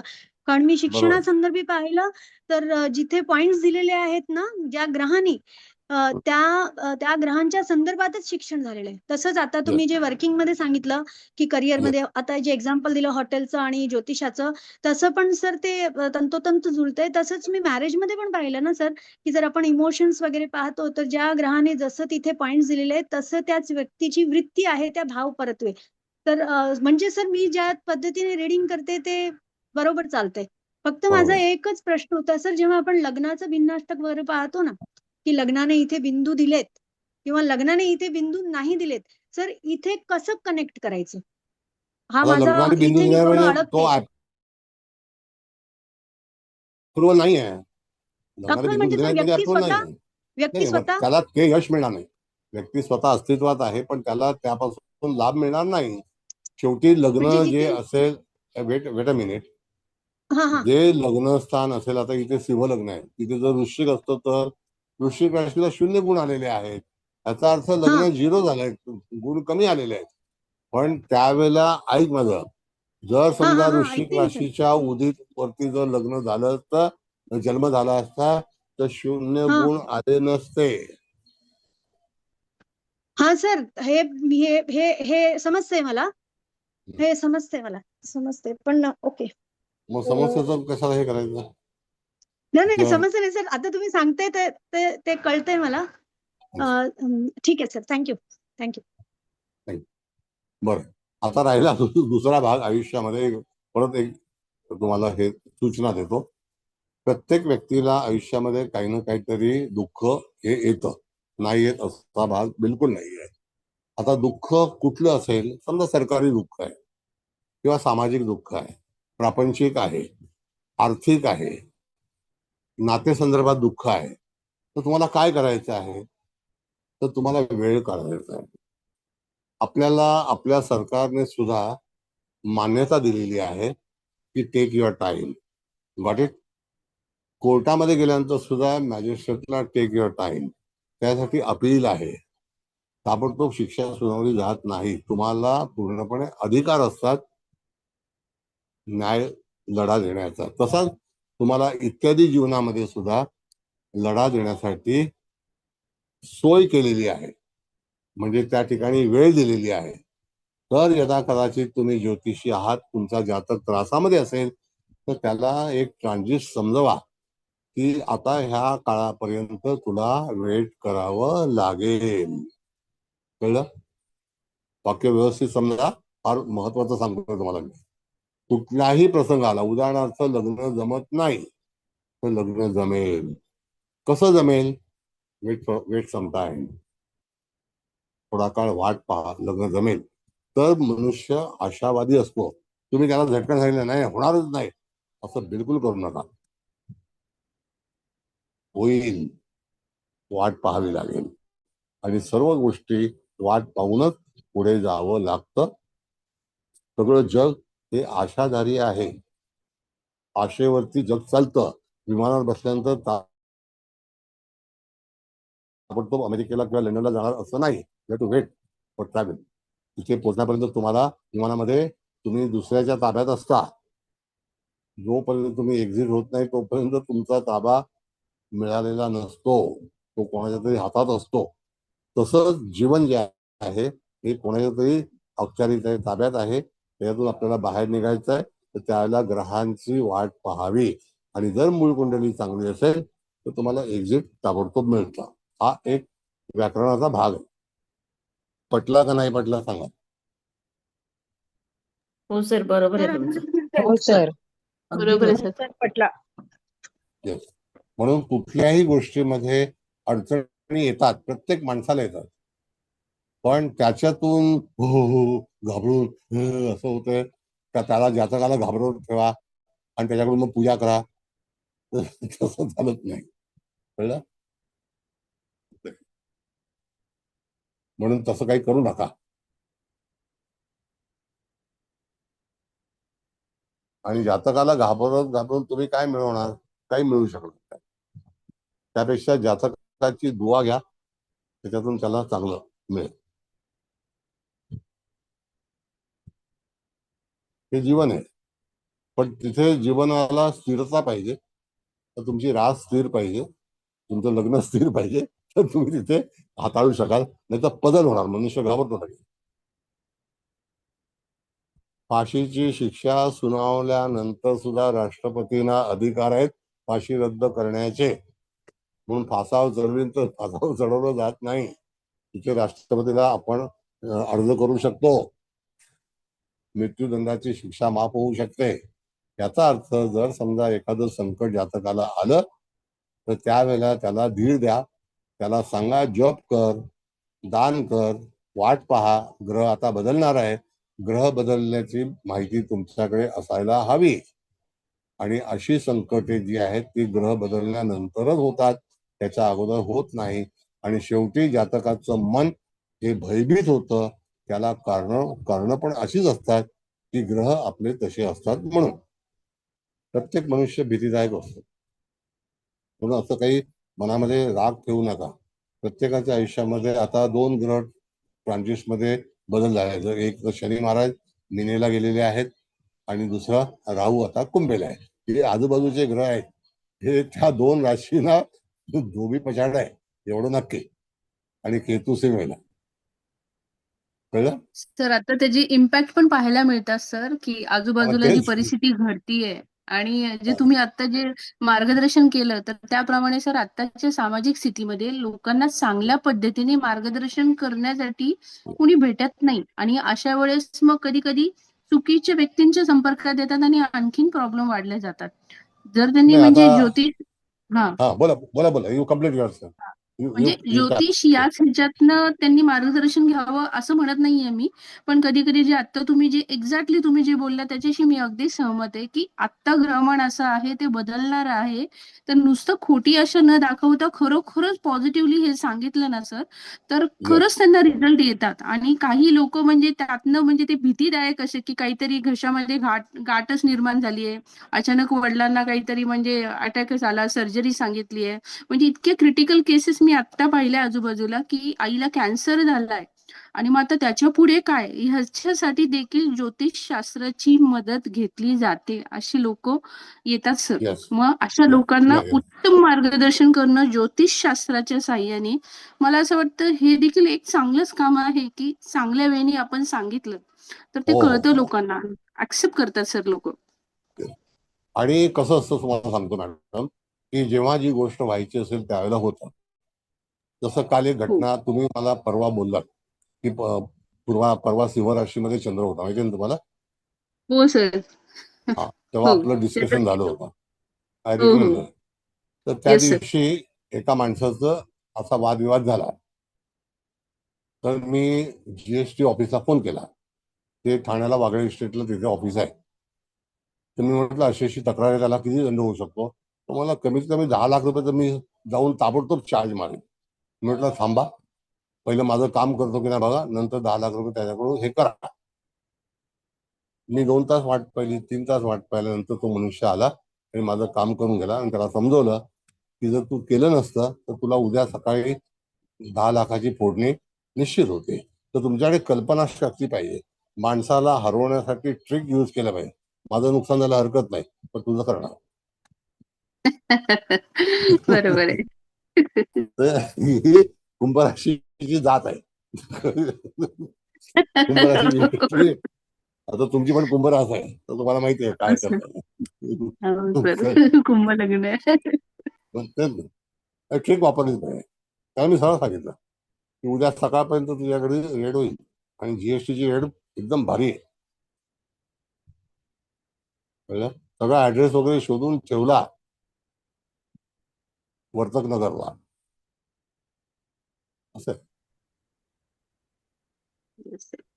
तो अभ्यास पण पाहिजे आणि सर तो पेशन्स आपल्यामध्ये पण पाहिजे तर आपल्याला ते योग्य ते मार्गदर्शन पण करता येतं. नाहीतर मग कुणीतरी आलंय खूपच दुःख सांगतात अगदी वैतागून पण चालणार नाही, कारण समोरची व्यक्ती काहीतरी त्या ह्याच्यातून जात असते, त्या प्रवाहामध्ये असते, त्यामुळे खूप शांतपणे हँडल करायला लागतं, ते पण आहे. नाही, शांतता तर पाहिजे. बी पेशन्स. येस सर, तुम्ही खूप पेशन्स. खूप पेशन्स ठेवायला लागतो. चल, असं आहे. म्हणून तिथे तुम्हाला ज्योतिष सांगते वेळी ह्या ज्या काही सगळ्या गोष्टी आहेत त्या अनुभवी माणसाला सांगता आल्या पाहिजेत. वाट पाहिली पाहिजे. आता कधी कधी काही दुःख जी आहेत ना, ही चंद्ररास आहे, बुधाचं लग्न आहे, तुळेचं लग्न आहे, त्यांना जास्ती येतं. कारण त्या नाजूक राशी आहेत. त्यांची जी पूर्ण पोझिशन आहे ना ती अतिशय डेलिकेट आहे. मग आता उदाहरणार्थ तुम्हाला मी एक उदाहरण सांगतो. तूळ राशीमध्ये जर शुक्रासारखा बुधासारखा ग्रह आला तर तो रमेल, चंद्र आला तरी चालेल. पण तो जर मंगळ आला तर उच्च शिक्षित महात्मा गांधी सुद्धा आंदोलनामध्ये आले आणि प्रचंड कष्ट करून गेले, नाही का? कारण तूळ लग्न बरोबर आहे सर. Yes sir. म्हणजे तिथे ग्रह आला आणि त्यांना ते तसं हिटलरचं पण झालं. म्हणजे ग्रह नसता हो हो. मंगळ तर त्या ठिकाणी झालं नसतं ना. म्हणजे ग्रह सुद्धा त्या राशीला त्या ठिकाणी ऍक्टिव्ह करतो आणि त्या राशीचा स्वाद घेत नाही, उलट त्या ठिकाणी आणखी उपद्रव वाढवून ठेवतो. म्हणून काही ज्या डेलिकेट राशी आहेत त्याच्यावरती चांगला जन्म होतो.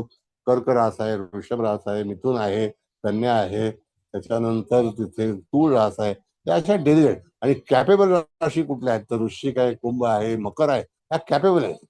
काही आलं तरी सुद्धा असं आहे, जो होगा देखा जाएगा. ते बरोबर आहे सर. त्या टिकाव धरून राहतात. म्हणजे त्या दिवशी ज्यावेळेस सिंहेमध्ये चंद्रकेतू होता तर त्यावेळेस मला द्विस्वभाव, दोन्ही पण द्विस्वभाव असलेलीच व्यक्ती मला भेटली होती, की मिथुन राशी होती पण लग्न पण मीन होतं. ती कुठल्याच डिसिजनवर म्हणजे स्त्रीजातक होती, तर ती कुठल्याच डिसिजनवर येऊ शकत नव्हती. ती कन्फ्युज स्टेटमध्येच होती. शेवटपर्यंत त्या स्टेटमध्ये राहिली. तिला किती मार्गदर्शन केलं तरी पण त्या स्टेटमध्ये होती. नाही हो, तुम्ही किती डोकं आपण मॅडम, मी तुम्हाला सांगतो की तथास्तु. एक वेळेला काही वेळेला कितीही तुम्ही जातकाला समजवण्याचा प्रयत्न केला, त्याची कपॅसिटी इनर कपॅसिटी 0 असते. त्याला तुम्ही नाही, ते कॉम्प्लान नाही, कळलं ना? तर चंद्र आणि जेव्हा सर अष्टमस्थानामध्ये ह्या प्रकरणात मॅडम जसं बोलतायत ना त्याला रिलेट होतंय की तेव्हा आपण कितीही समजावण्याचा तुम्ही प्रयत्न करा, डोकं आपलं त्यांच्या पुढे, पण नाही त्यांना पटत. तेवढ्या वेळेपुरतं हो म्हणतील पण करत मात्र काहीच नाहीत. म्हणजे हे जे आता पोदार मॅडम सांगत होत्या ना, अशा अनुभव मला पण खूप आले सर. त्यामुळे मॅडमच्या बोलण्याशी मी अगदी तंतोतंत सहमत आहे की फार आपल्याला पेशन्स आणि आपली जिद्द आणि चिकाटी सोडून चालत नाही सर. ते लोक येतात, अर्थात ते त्रासलेले असतात म्हणूनच आपल्याकडे येतात, त्याशिवाय येतच नाहीत. मग ह्या वेळेला आपण आता त्यांच्यासमोर त्रासून चालत नाही. आता बघा, राशीचे नियम मी तुम्हाला सांगतो मॅडम. एक सिंपल हे नियम. ज्यांचं समजा वृषभ लग्न आहे, वृषभ लग्न हे शुक्राचं आहे, हे डेफिनेट आहे. हो. शुक्राचे जे जे कॅरेक्टर्स आहेत, उदाहरणार्थ बहीण आहे, मावशी आहे, त्यांना त्रास होणार म्हणजे होणारच, ठरलेलं आहे. मिथुन आहे, मामाच्या घरी आंदोलन होणार. मेष आहे, भावंडांचे त्रास होणार, तापदायक ठरणार भावंड. एक तर भाऊ असेल किंवा भाऊ नसेल, पण असेल तर तो आपल्याला तापदायक ठरणार. हे नियम आहे. अगदी म्हणजे बरोबर आहे सर. त्या ठिकाणी म्हणजे त्या ठिकाणी तुम्हाला राशी काय देऊ करते, काय देणार आहे, तिचे नियम तुम्हाला पाठ पाहिजेत. तर पुढे जाऊन तुम्ही हे करू शकता, अदरवाईज नाही. हो सर. सॉरी सर, असं आहे. नेटचा प्रॉब्लेम होता. Okay madam. म्हणून ह्या सगळ्या गोष्टी विचारात घेऊन तुम्हाला तुमच्या जातकाला कन्सल्ट केलं पाहिजे. आणि इट इज युअर जॉब. त्यांनी काही कन्सल्टन्सी करत नाही. मी फक्त तुम्हाला मार्गदर्शन करतो की असं असं जीवन आहे, त्या जीवनाला तुम्ही काळजी करू नका. द मोमेंट आहे, मोमेंट म्हणजे आकाशामध्ये ग्रहांची सतत परिस्थिती लग्नाची, उदित लग्नाची बदलत असते. म्हणून उदित जो काही भाग आहे आपल्याकडे सांगितलेलं आहे उदित, मग जे असेल ते उदित. आता हा महिना जो आहे तो मे आहे, तर आता कन्या लग्न जिथे आहे तर ते उदित लग्न आपण विचारात घेऊ शकतो. कळलं का? त्या ठिकाणी कुठलं लग्न आहे तर कन्येला जर समजा आपण इथे बघितलं तर हा मे महिना आहे. मे महिन्यामध्ये किंवा त्याच्यातून आता जून समजा संपायला आलाय, हा जून लागलाय, जून लागलाय. मग आता जून जर लागलेला आहे तर त्या ठिकाणी तुम्ही बघितलं तर धनु लग्न आलेलं आहे का? धनु लग्नाचा उदय असेल आता. कळलं? मग त्या परिस्थितीवरती उदित लग्नापर्यंत तुम्हाला वाट पाहावी लागते. याच्या अगोदरचं लग्न वृश्चिक होतं. त्या वृश्चिक लग्नामध्ये काहीतरी घडामोडी जगामध्ये किंवा आपल्या भारतामध्ये प्रांतामध्ये जिथे जिथे वृश्चिक लग्न उदित झालं असेल तिथे त्या घडामोडी घडणार आणि लग्नातली शक्ती पूर्णपणे त्या भूतलावरती अवतरते. आलं लक्षात? राशीमध्ये ग्रह असो नसो पण उदित लग्न कार्यरत असतं. त्याच्यातली जी नक्षत्र आहेत, राशीचे गुणधर्म आहेत, ती ज्या प्रांतावरती उदित होईल त्याला अतिशय महत्व आहे. म्हणून जेव्हा जागतिक कुंडली आपण काढतो तर पर्टिक्युलर ऑस्ट्रेलियाची आहे का, जपानची आहे का, कोरियाची आहे का, सिंगापूरची आहे का, तर तिथे तिथे ते उदित लग्न उघडतं. तर तिथे एखादी गोष्ट घडणार म्हणजे घडणार. आणि आता तर तुम्ही बघताय तुमच्याकडे सोशल मीडिया एवढा पॉवरफुल आहे की काय काय घडामोडी तुम्हाला सेकंदामध्ये कळू शकतात. असं आहे. एनिवे, आता बराच वेळ झाला, तुम्हाला काय बोलायचं असेल तर बोला. मला असं वाटतं फक्त तर राहूचं अष्टकवर्ग घेईन मी आणि मग त्याच्यानंतर आपण कार्यक्रम संपूया. चालेल सर. राहूचा अष्टक वर्ग घ्या पुढच्या वेळी. ठीक. बरं, तुम्हाला सर काही आता आपण एक विचारू? हा बोला. आपण आता सांगितलं ना ते 600 व्हिडिओ आहेत आपले, हो. ते काही YouTube वर बघायला मिळतील? येस येस, 600 व्हिडिओ, 636 आहेत साधारणतः. हो का? पण तुम्ही ते काय म्हणजे YouTube वर काय टाईप करायला लागेल? फक्त आपलं नाव? अभिषेक ऍस्ट्रॉलॉजिकल अकॅडमी. बरं बरं बरं. मी तुम्हाला लिंक पाठवीन ना मॅडम. मला पाठवली? हो पाठवली, अगोदर परत पाठवीन. चालेल चालेल, जरूर पाठवा. धन्यवाद.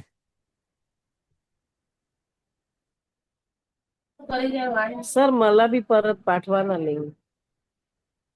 लिंक मॅडम तुम्ही टाईप केलं तर लगेच मिळेल तुम्हाला, लगेच मिळेल.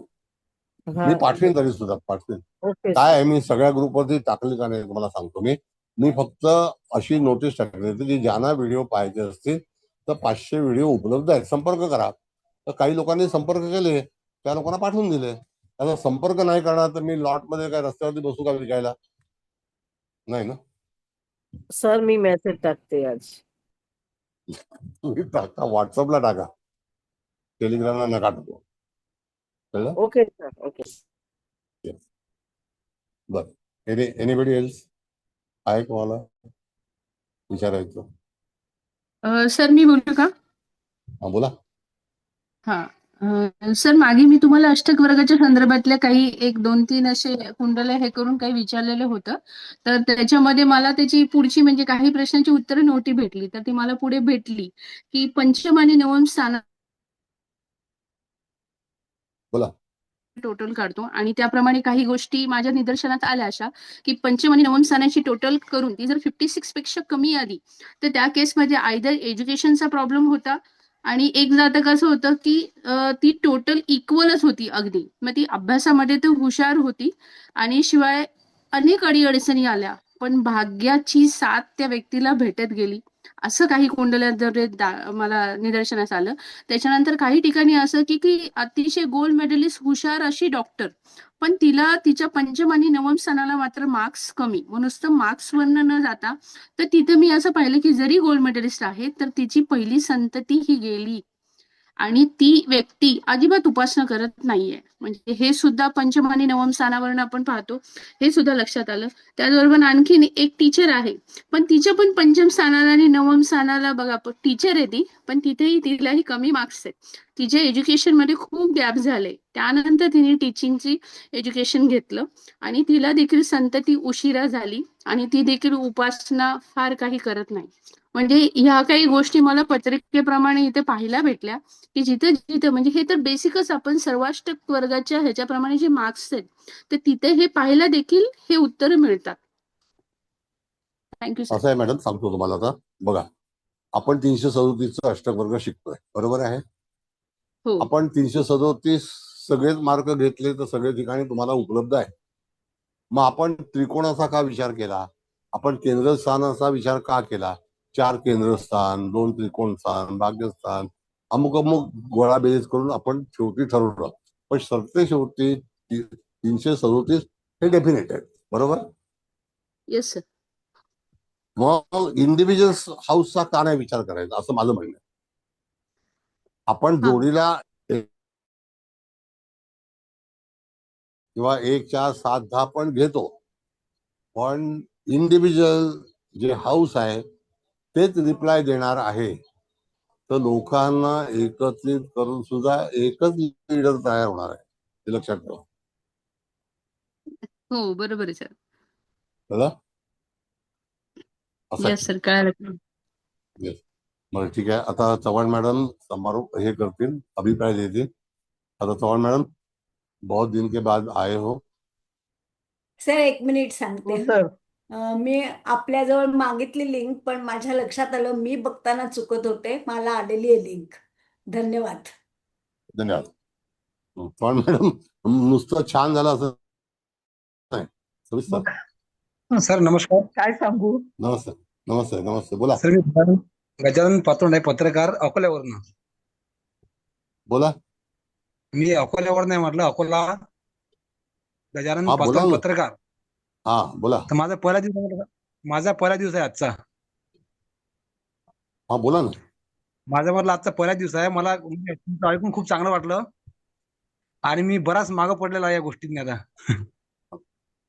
आता मी तुम्हाला, मला व्हॉट्सअप केलं तर मी तुम्हाला 500 प्रोग्राम आहेत ते पाठवीन, मग आरामशीर घरी बघत बसतो. चालेल.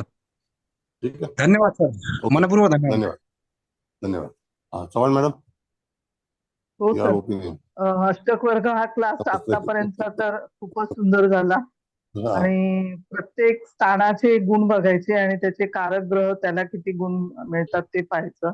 जसं दशमाला गुण चांगले असतील तर बुधाला गुण चांगले हवे, तर गुण चांगले नसतील तर तिथे ट्रेडिंग वगैरे जो काही आहे ते होणार नाही.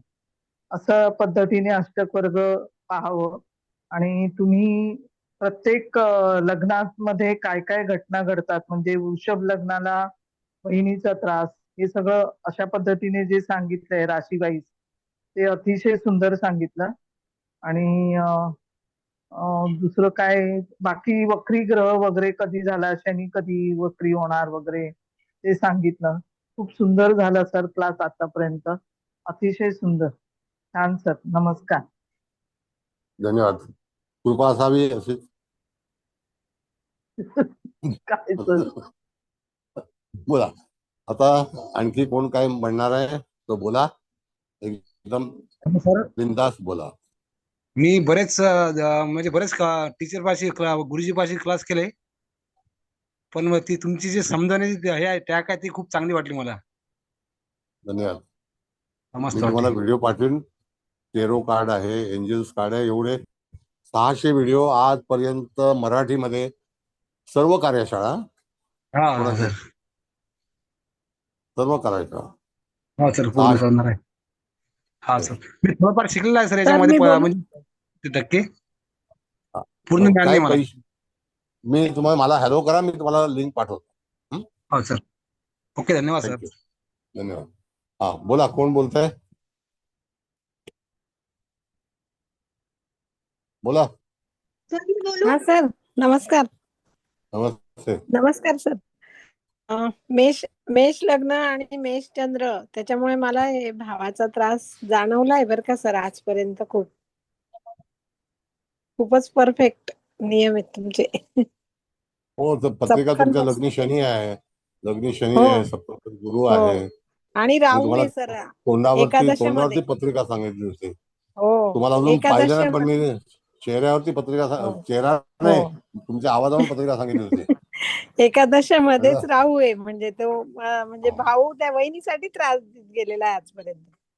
कुंभेचा राहू आहे, सीमेचा केतू आहे, लग्नी शनी आहे, त्याच्यामध्ये सप्तमात गुरु आहे, त्याच्यामध्ये अनेक गोष्टी मला लक्षात आहे. पत्रिका लक्षात आहे सर. आम्हाला पण हे शिकवा. खूपच परफेक्ट आहे सर तुमचा अभ्यास, खूपच आहे म्हणजे विद्वानांच्या. नाही असं काही नाही, परमेश्वराची कृपा आहे. विद्वान सगळे बादला होतात. आशीर्वाद आहे तुमच्या देवांचा, गुरूंचा खूप आशीर्वाद आहे. धन्यवाद धन्यवाद. बर, आणखी कोणाला काही विचार मांडायचा आहे? योगेश बोलतो. सर सर योगेश बोलतो. नमस्ते, मला बोलायचंय. हा बोला ना, बोला. कोण बोलते? योगेश सर बोलतायत, बोलू द्या, मी नंतर बोलते. बोला. सर सर आपण ज्यावेळेस अष्टवर्ग बघतो तर ते लग्नानुसार बघायचा का ते कसा बघायचा? मी आधी आज पहिलाच क्लास होता. लग्नानुसार प्रत्येक ठिकाणी म्हणजे लग्नाचा विचार केलेला आहे. हो. आता व्हिडिओ पाठवीन तेव्हा तुम्ही बघा, सगळे व्हिडिओ आहेत, जुने पण अष्टक वर्ग आहे, नवीन पण आहे. कळलं? हो, धन्यवाद सर. मी हॅलो करेल सर तुम्हाला. येस. हा. हो. सर नमस्ते, मला हॅलो. बोलायचंय. थँक्यू नमस्ते. So very okay much. बेटा. हे जे तुम्ही शिकवलंय सर, प्रसारक नाही, भिन्नाष्टक वर्ग. मी सर्वत्र बद्दल शिकलेली आहे, पण त्याच्यामध्ये फक्त सर्वाष्टक कसं वापरायचं ना, एवढंच फक्त सांगितलेलं आहे. त्याच्यामध्ये पण तुम्ही जसं सांगताय की 28 पॉईंट्स एव्हरेज पेक्षा कमी असले तर त्याचा रिझल्ट भेटणार नाही, एव्हरेज पेक्षा जास्त असेल तर तुम्हाला त्याचा रिझल्ट भेटेल. आणि ज्या त्या भावामधून ग्रह जात असताना जिथे सर्वाष्टक मध्ये 28 प्लस आहे तिथे तो ग्रह रिझल्ट देईल, एवढंच शिकवलेलं सर. आणि त्याच्या आधारे मी जे प्रेडिक्शन करायची, थोडंसं रिझल्ट यायचा. पण आता जे तुम्ही शिकवले ना सर, भिन्नाष्टक वर्ग कसं पाहायचं आणि त्याचं इम्प्लिमेंटेशन कसं करायचं, त्याने काय झालेलं आहे सर की आपण केपी मध्ये बघतो आणखी खोलवर जाऊन की कुठली लाईन घ्यायची, कुठला ग्रह चांगला आहे, कसं ह्याने वागावं, कसं ह्याने करावं. पण सर भिन्नाष्टक वर्ग म्हणजे आता जे तुम्ही शिकवलं त्याच्यामध्ये कुठले ग्रह गुण देतायत, कुठले ग्रह गुण देत नाही आहेत सर, ह्याच्यावरती वर्कआउट केल्यानंतर आपली D1 चार्ट घेतला आणि फक्त अष्टक वर्ग घेतलं आणि त्याच्यामध्ये पण सर मी गोचर पण यूज करून पाहिला की गोचर जिथे जातोय सूर्याच्या किंवा विविध जे गोचर आहेत ग्रहांचे, ते पण त्या पर्टिक्युलर प्लॅनेट रिझल्ट देतोय की नाही सर. 100% रिझल्ट भेटलेले आहेत. मी एवढं सांगेन की आधी मला D1 चार्ट बरोबर थोडं नवमांश, थोडं गोचर, थोडं काय म्हणतात ते विश्वोत्तरी दशा, मग थोडं केपी, मग नक्षत्र, मग भावाचे सब, मग ग्रहांचे सब, हे सगळं कॅल्क्युलेट करून मग आन्सर द्यायला लागायचं. आता सर इथे D1 पाहिलं आणि इथे दशा जरा पाहिली आणि तुम्ही भिन्नाष्टक पाहिलं की निदान तुम्ही निर्णयावरती येता की ह्या व्यक्तीने काय करायला पाहिजे. मला माझे जे प्रश्न असायचे की असं का घडतंय, असं का घडत नाहीये, हा व्यक्ती काय बोलतोय आणि ह्याला काय करायला पाहिजे, हे जे 100% आपण रिझल्ट देतो ना की ह्याला इथेच आन्सर भेटणार आहे, ह्याच्या व्यतिरिक्त हा दुसरीकडे गेला त्याचा टाइम पास होईल, त्याचा नाही सर. ऍस्ट्रोलॉजीचा पण टाइमपासच होत असतो कारण तो हैराण करत असतो जातक, बरोबर आहे ना. तर म्हणून मी ज्योतिष निदान मी बघत नाही. एवढं तरी सांगेन सर. हा सर काय म्हणताय म्हणून मी ज्योतिष सर, बघत काय नाही. म्हणाले म्हणून सर? मी म्हणून आता ज्योतिष मी पाहत बंद नाही. केलं सर. मी तुमचं बरं. कनेक्ट झाल्यानंतर, तुमच्याशी शिकल्यानंतर आता मी कमी करून टाकली कन्सल्टन्सी, कारण हे कोणी ऐकणार नाही सर. ऐकणारे पण असतात जे बरोबर आन्सर रिझल्ट घेतात आणि आपल्याला करून पण दाखवतात की एवढं आम्ही केलं. पण जे ऐकत नाही त्यांना जास्त गाईड मी करत नाही. पण सर जे काही मी ह्या टाइमाला जो अष्टक वर्ग शिकली आहे 2007 ला शिकलेली, त्याच्यानंतर आता शिकायला घेतलेलं आहे सर. मी तुम्हाला थँक्यू म्हणणं तर म्हणजे खूप कमी होईल. पुन्हा थँक्यूच ठीक म्हणू आहे. शकते सर, त्याच्याहून जास्त काही म्हणू इट्स नाही ओके, शकत. It's okay, thank you it's sir. Okay. आता मी एक रिक्वेस्ट थँक्यू करीन, सर. जो कोणी तुमच्या परिचयामध्ये असेल त्याला विचारणे की महादशा कशा जन्माला आल्या. सर मला बोलताय? हो, मग तुझे जे कोणी लीडर आहेत ना कॉन्टॅक्ट मध्ये त्याला सर विचारायचं. ते खूप पूर्वी शिकवलेलं त्याचं गणित आहे, पण ते सर मला नोट्स काढावी लागतील. बिलकुल गणित नाही आहे. मला ते आठवण झिरो नाहीये सर, झिरो ते कसं त्यांनी. बेटा, झिरो गणित. मी आता शिकवीन त्यावेळेला झिरो गणित, एक शून्य मांडणार नाही. चला पुढे. सर तुम्हाला काय बोलायचंय? Anyway later on will talk. हो सर, बोलते 2 मिनिटं. Yes. 1 मिनिट बोलते. बोला. बऱ्याच सहअध्यायांनी खूप चांगल्या पद्धतीने रिॲक्शन दिलेले आहे. बऱ्याच म्हणजे माधुरी मॅडम, गीता मॅडम यांचा खूप चांगला अभ्यासही आहे याच्यावर आणि पत्रिकाही त्यांनी सोडून बघितले. मी पण चांगल्या पद्धतीने सर्वाष्टक, भिन्नाष्टक अजूनपर्यंत मी लावलं नाही, पण सर्वाष्टकावर बऱ्यापैकी पत्रिका मी बघितल्या आणि सर्वतोभद्र याचा सुद्धा रेफरन्स घेऊन बऱ्यापैकी पत्रिकांचा रिझल्ट आपल्याला मिळू शकतो. फक्त मी आजच्या ह्याच्यामध्ये एवढंच ऍड करीन की तुम्ही जे म्हणालात सर की कोणताही जातक जेव्हा आपल्याकडे येतो तेव्हा त्याचं प्रॉब्लेम काय आहे तो बघून त्याचा प्रॉब्लेम केव्हापर्यंत सॉल्व्ह होऊ शकेल याबाबत आपण निश्चित त्याला चांगल्या पद्धतीने गायडन्स देऊ शकतो. आणि म्हणून गोचर कसं चाललेलं आहे, मंद गतीने चालणारे ग्रह आणि त्यामुळे येणारे भोगावे लागणारे दुष्परिणाम ते कधी रिमूव्ह होतील याच्यासाठी, आणि कोणता व्यवसाय म्हणा किंवा कोणताही ग्रह कोणत्या घराला फलित देणार आहे की नाही देणार हे सर्वाष्टकातले टोटल मार्क आणि त्या भावामधले त्या ग्रहाने दिलेले मार्क याच्याशी संबंधित असतात. हा जर आपण सिक्वेन्स साधला तर समोरच्या जातकाला आपण बऱ्यापैकी मार्गदर्शन करू शकतो. तेव्हा तुझं हे काम होणारच नाही किंवा याच्या फंदात तू पडू नकोस अशा पद्धतीने न बोलता त्याला चांगल्या पद्धतीने आपण सांगून त्याचा हा उज्ज्वल काळ कधी येऊ शकतो याच्यासाठी ज्योतिषाचा आपण निश्चित फायदा घेऊ शकतो. तर हे इतकं चांगलं गायडन्स आम्हाला खरोखर चांगल्या पद्धतीने तुम्ही दिलेलं आहे. तेव्हा ज्योतिष हे लोकांच्या उन्नतीसाठी आहे, चांगल्या गोष्टीला सुरुवात कधी करावी हे सांगण्यासाठी आहे.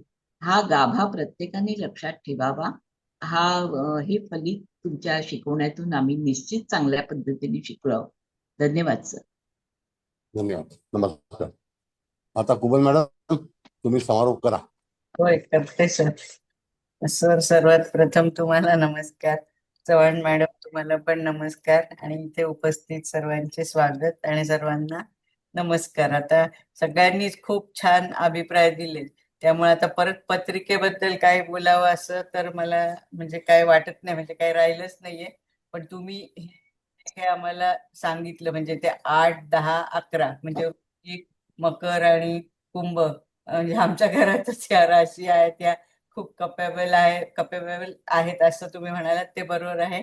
आणि मग हे लग्नांचं पण सांगितलं तिथे म्हणजे जे आपल्या घरात तर कमीत कमी हे लग्न सापडले तिथं कळतंय. वृषभ लग्न असल्यावर बहीण किंवा मावशीला त्रास आणि मिथुन असल्यावर मामाला, मेष असेल तर भावाला, आणि तसंच म्हणजे मी पुढे आपलं लावलं की कर्क असेल तर आईला त्रास होऊ शकतो. म्हणजे हे पण खूप अनुभवलंय, म्हणजे अगदी 100 नाही 1000% खरं आहे सर. म्हणजे असंच आपण बघत राहायचं ना.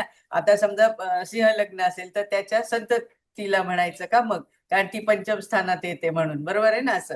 तर म्हणजे खूप सगळेच तुम्ही नियमही छान सांगतायत. हा क्लास पण चांगला आहे. तर ह्या आपल्या गीता सावंत मॅडम त्या खूप भरपूर पत्रिका सोडवतात त्यामुळे पण ह्या खरंच भिन्नाष्टकाचा जास्त उपयोग होता. आधी आम्ही कसं बघायचो फक्त सर्वाष्टक म्हणजे कुठल्या राशीला म्हणजे आणि भावाला मार्क मिळाले, पण तिथून आपल्याला थोडं असं कधी कधी कन्फ्युजन होत होतं. पण हे जे गुरु भिन्नाष्टक म्हणजे प्रत्येकच सूर्यापासनं सगळे जे भिन्नाष्टक आपण शिकले आणि तुम्ही शिकवले तर इथून आपल्याला अजून म्हणजे काय जवळजवळ 90 ते 100% म्हटलं तरी चालेल रिझल्टकडे छान पोहोचता येतं. तर सर अतिशय उत्तम क्लास झाला.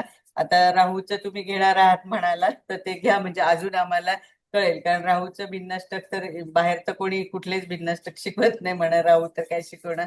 तर सर म्हणजे मी आणि आम्ही सर्वजण तुम्हाला कोटी कोटी धन्यवाद देतो, कोटी कोटी वंदन करतो. Hats off to you and your divine soul. Thank you. Gratitude. Thank you madam. Thank you. धन्यवाद. सगळ्यांना हार्दिक शुभेच्छा. Good night.